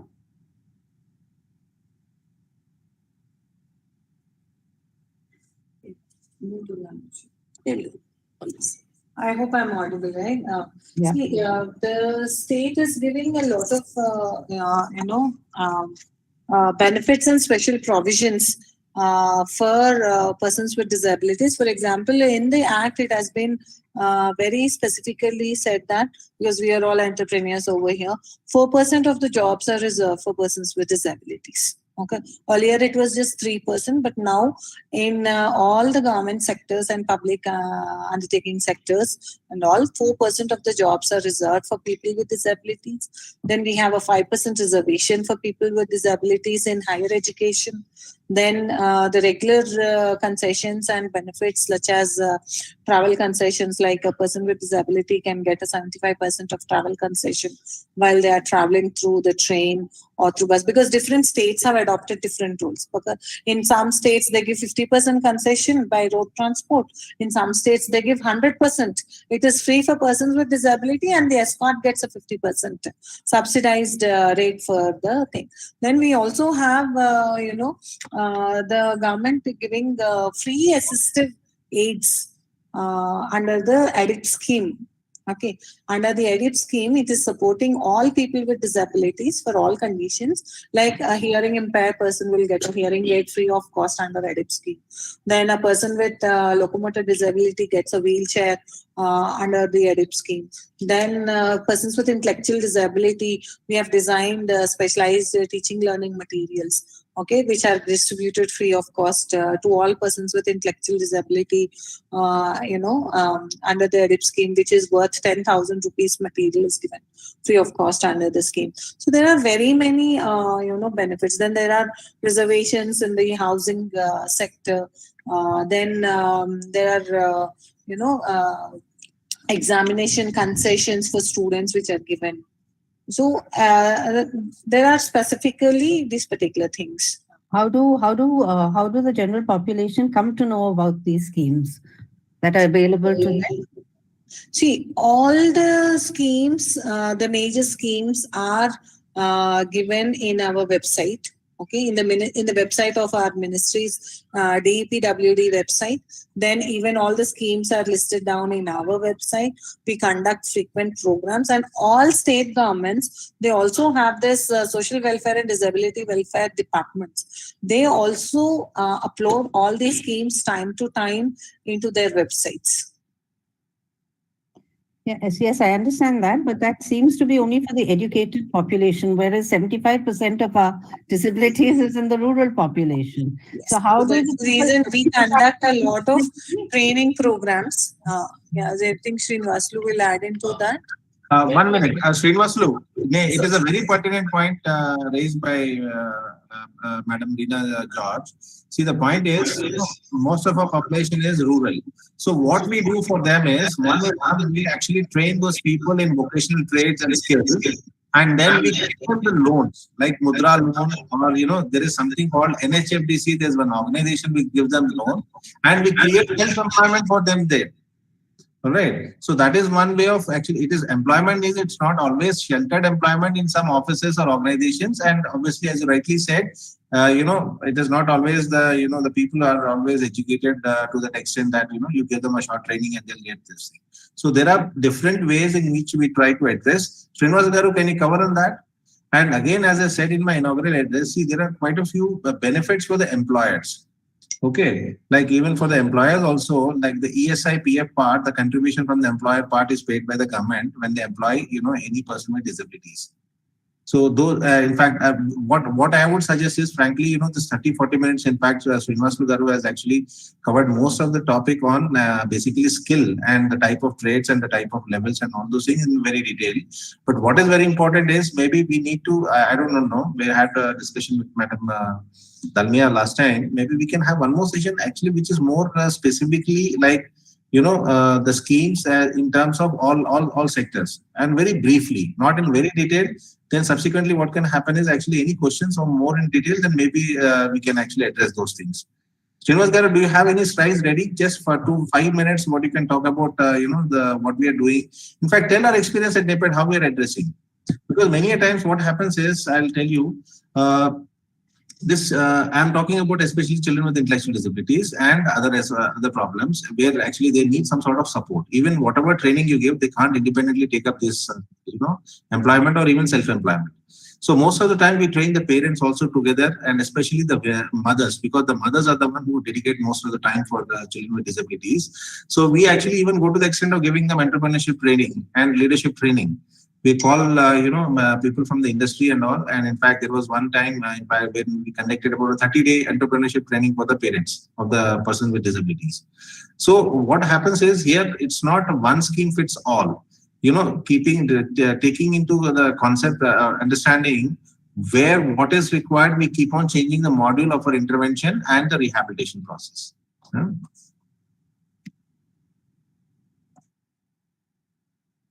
Okay.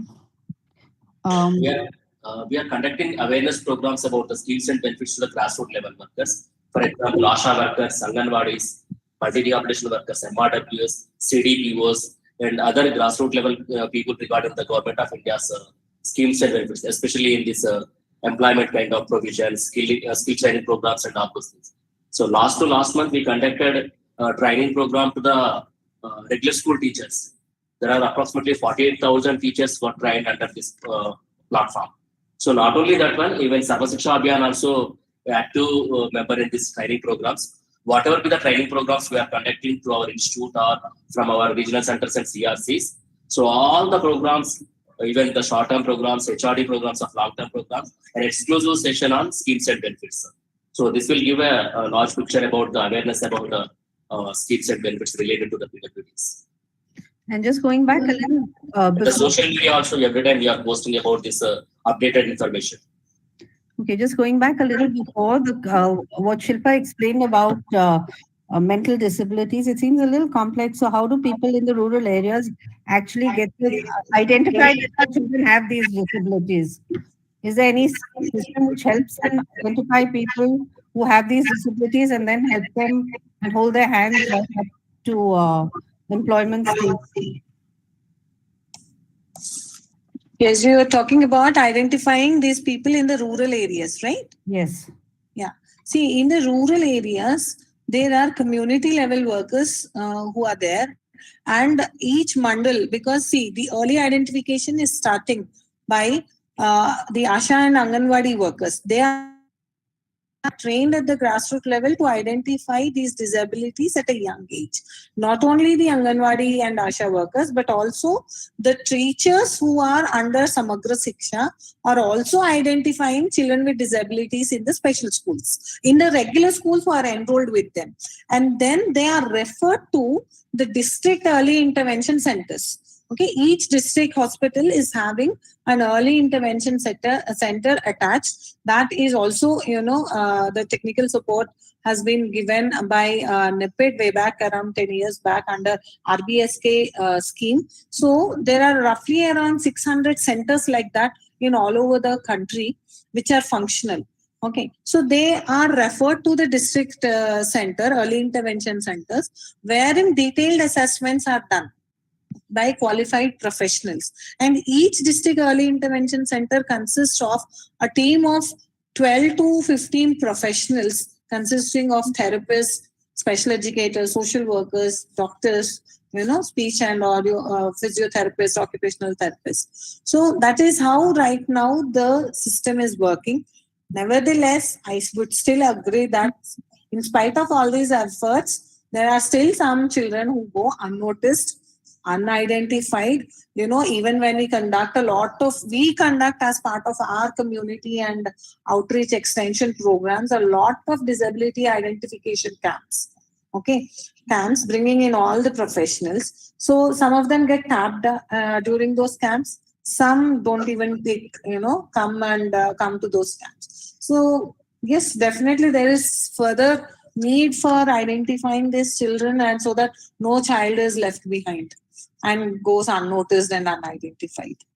I think the Act says that there has to be free education for all people with disabilities, yet children find it so hard to get into schools and go uneducated. How do we address that gap? See, free education, really is a very big challenging issue currently, and the government is taking up efforts by funding all children. No child is denied admission in the government schools. It is a very strict order passed on by the Ministry of Social Justice and Empowerment and also Ministry of HRD. education, okay, which takes care of the school education, that no child will be denied admission on the basis or on the grounds of disability. Okay, the child's zero rejection policy is established. And even for severe profound children, the children are getting, the government is supporting them with almost all around 3,500 to 4,000 rupees as a disability pension, and giving home-based services, a home-based education also. Okay, so, but yes, if we are talking about the urban setting and people with disabilities getting admission, inclusive education and all, yes, there is still, a segment of schools which are a little rigid, but I think things are falling in place with the new, the Supreme Court judgment, where every school should have a person, a special educator supporting these children.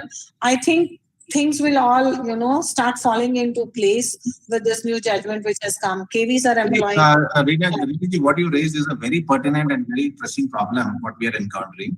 So what is important is, especially you see when it comes to inclusive education and admitting people in the schools, the other disabilities are not facing much problem as much as the mental disorders are facing, especially autism, intellectual disability. And SLD, obviously, it's not known, so they don't have a problem. The pressing problem is mostly with the autism and intellectual disability. So what is happening is, see, frankly, what we as NIPET are doing is, in fact, we have conducted so many workshops and conferences where the parents have been highlighting this, in which we had a lot of principal secretaries, we had a lot of commissioner for state for disabilities and all those people. In fact, recently, 2 weeks back, we had one parents, we have actually established a parents organization called Parivar. I don't know how many people must know about it. There are about 300 odd parent groups in that. And they're all schools or, sort of centers which are run by the parents. And these are supported by NIPET in terms of regional parent meet and national parent meet. So one of the point raised was the same. We have the national education policy. We have the RPWD Acts, which mandate compulsory admission and no denial and 100% admission into schools, irrespective of what sort of disability. Even severe and profound, they have a category. But that is not happening in ground. So the point way ahead is, either the people invoke, we insist on the parents to go to the Commission for Disabilities, invoke their rights and give a complaint against the schools, which again, many people are not doing. So point is, we as we are in a transition mode where we have the acts and policies. And now with as Dr. Shilpa has rightly said, with the Supreme Court intervention, where they have mandated and made it compulsory to have special schools in all. In fact, recently, Kendriya Vidyalaya, which is next to us, they sent a notice asking us for special educators.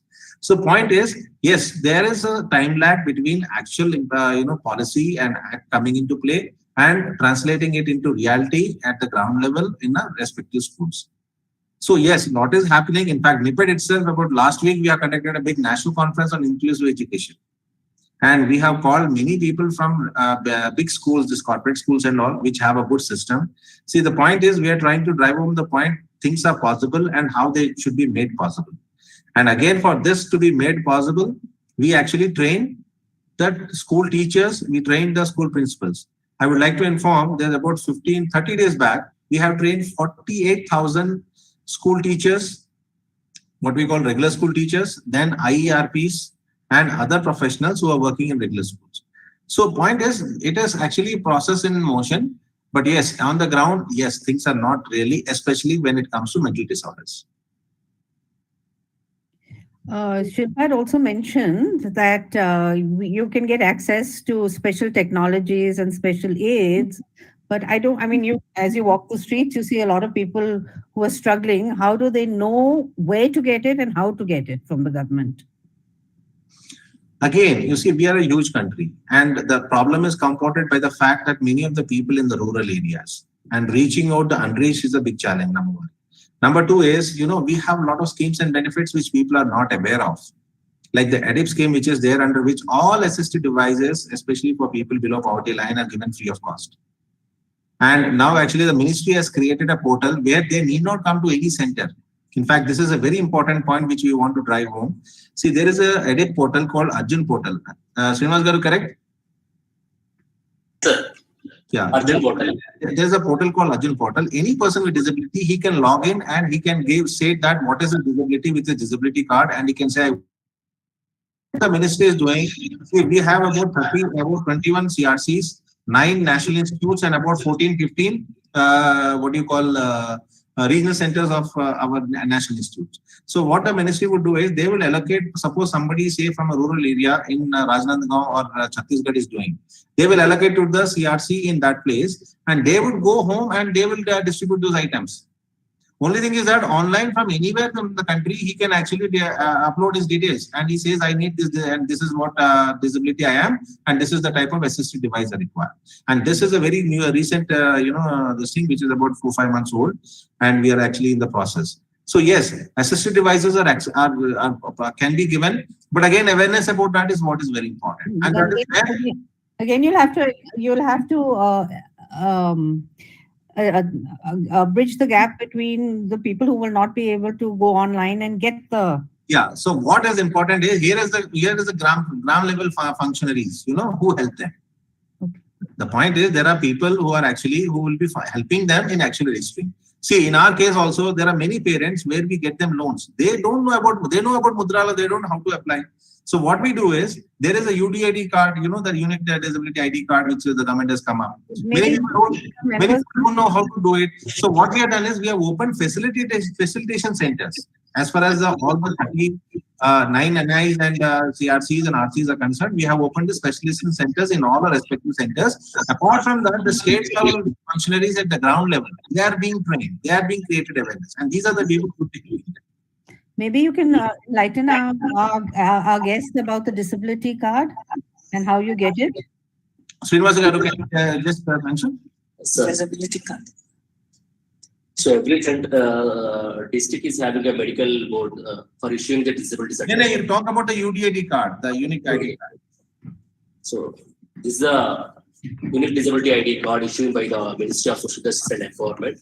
So with this single ID card, the benefits that they can avail, the PWDs and the beneficiaries from different kind of stakeholders. For getting this Swavalamban UDID card, so they have to approach to the social welfare departments, or directly they can log on to the website called Swavalamban card.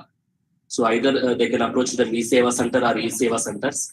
Through that, they can apply for this UDID card.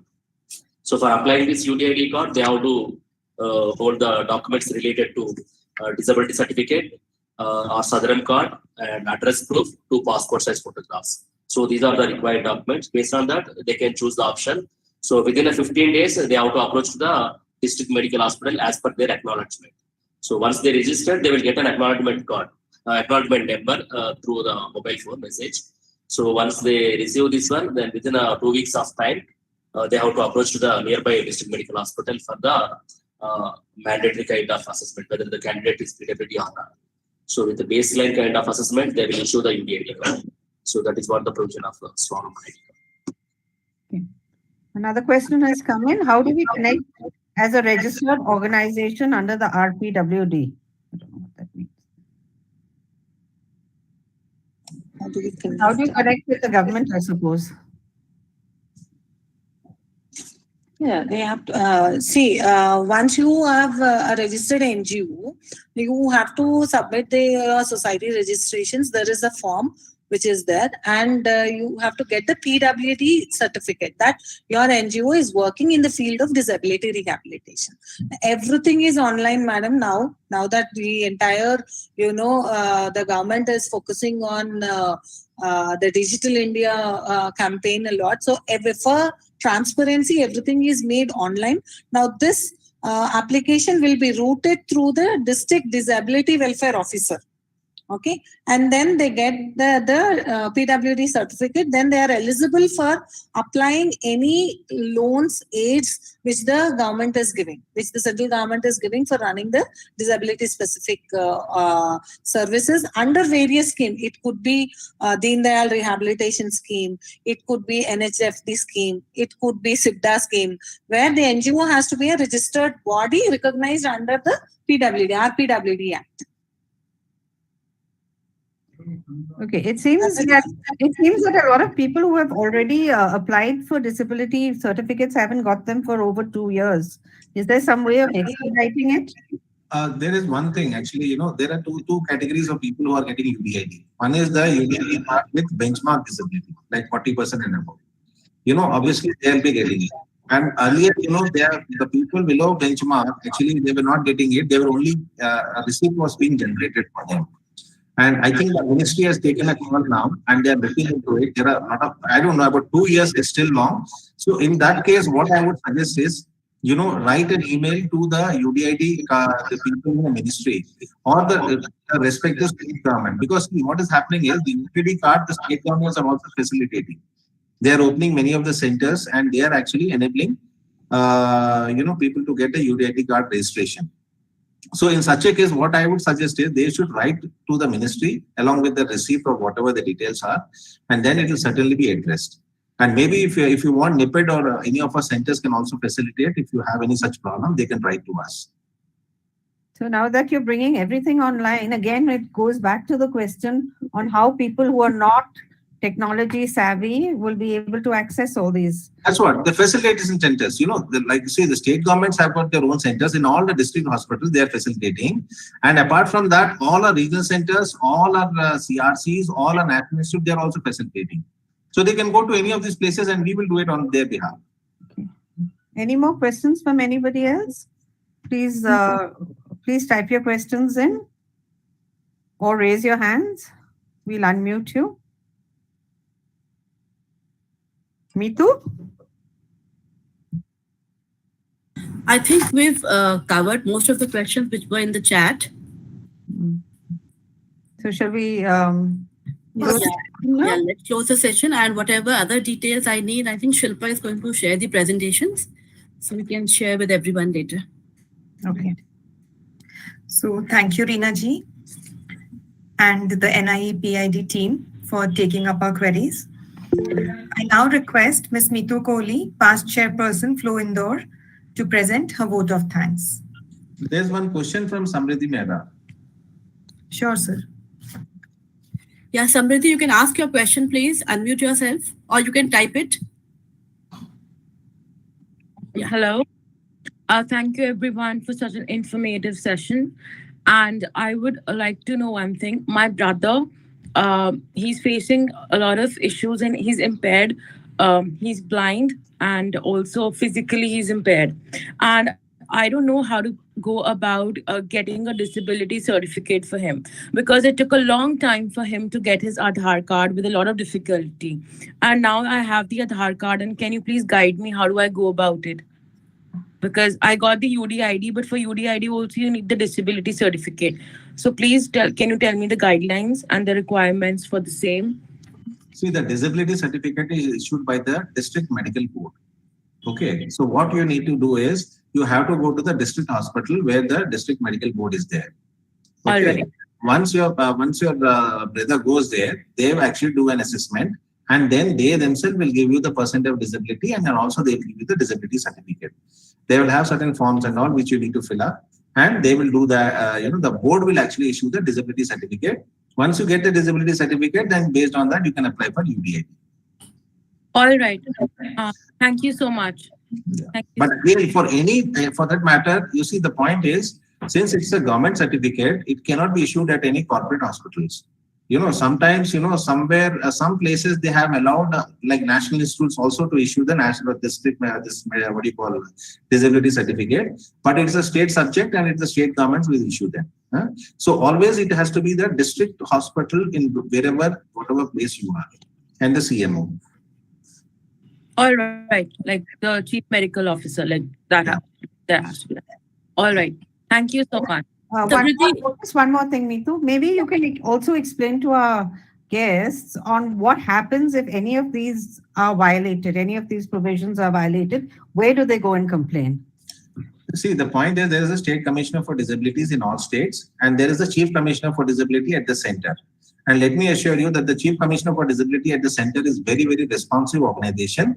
In fact, frankly, I'll tell you, we in National Institute working, there was a case where one of the, was humiliated or violated, one disabled, and they were punished. Okay, so the point is, and again, you can send all these petitions are online again, especially the CCPD, I know, the Chief Commissioner for Disabilities. You can write a complaint along with the incident, whatever it is, and the summons would be sent to the person against whom you are complaining, and there will be a proper inquiry. So it's a quasi-judicial, and they have powers to even punish people. Okay. All right. Thank you. Thank you so much. Samriddhi, in case you have any that, other problems moving ahead, we are all there in a group, and NIPID team is very, very cooperative. We can always, Yeah, force Meetu, just 1 second. We have around 30 to 40 participants connected through our YouTube live, and I've been constantly interacting with them in the YouTube, and they had specifically certain questions. So not to deny them an opportunity of asking a question, I would just want to take a minute. You take the What question. the questions they've been asking, some of them have been already answered, especially regarding how the inclusive education, how normal schools can be made aware that they should accept children with autism and ID. How can we bring in change in normal people's thought?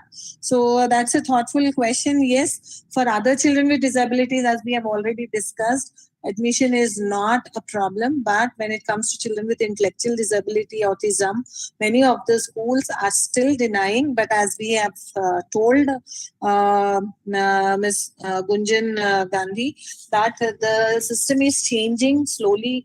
There is a change which is happening in the system, in the systemic process. Many of the regular schools are being positive to bring in changes. So let us hope for the best that these children will also go. And this attitude change is not going to happen overnight, and it will take time. As we said, the Supreme Court, the High Court of respective state governments are taking proactive measures to see that children with special needs are addressed in the regular school system. Okay, so there is Miss Amba Angels. Yeah, you said you have certain solutions. Please do write to us. I have given my email ID in the YouTube chat, or you can you can log into our website and post your suggestions regarding UDID. Those who are connected to us, let me tell, we have a facilitation center for UDID registration at NIPID, which is in Hyderabad, Boinpalli. Please do get in touch with us for getting your UDID cards registered. Once you get registered, then it will take certain time, and the cards will be posted to your address. There was also a question, now I'm not able to see, regarding certification of autism. I just want to add on that the guidelines for certifying autism has been already given by the center, and the states have adopted it. But the medical board has to form a committee who will be part of the medical board and who has to issue the certificate. Okay, so this is under the purview of the medical boards of the respective districts in the state governments. So you will have to contact the respective medical boards that when they will, because already few states like Karnataka, Delhi and all have started giving the autism certificate. If I talk about Telangana, the process is still on. The entire structure and the pro forma and the blueprint is ready, but it is not yet issuing the autism certificates. But other states have started off with it. So it has to be taken up by the respective district medical boards. That's all I think. These are all your rights, actually. And when you feel any of your right is violated, you are at liberty to go to the State Commissioner for Disabilities and lodge your complaint. And I'm telling you, in fact, about 3 weeks back, I was in Kerala. There were many cases where the State Commissioner for Disability has taken up against their own district officials and state government officials for violating the rights of person with disabilities. So the point is, when, like even the inclusive school, somebody is denying you admission, you can go and complain. Somebody is not issuing your disability certificate, somebody is denying your whatever right it is, you can go and complain. So the point is, we have to understand that we need to take a stand when we are being denied and right which has been granted under the Act. And that is the first starting point. Many a time people don't try to, go on a complaining mode, or they just keep on cribbing among themselves. That won't help in any way. So you have been denied a right which the government has given. You should go and complain about it to the appropriate forum.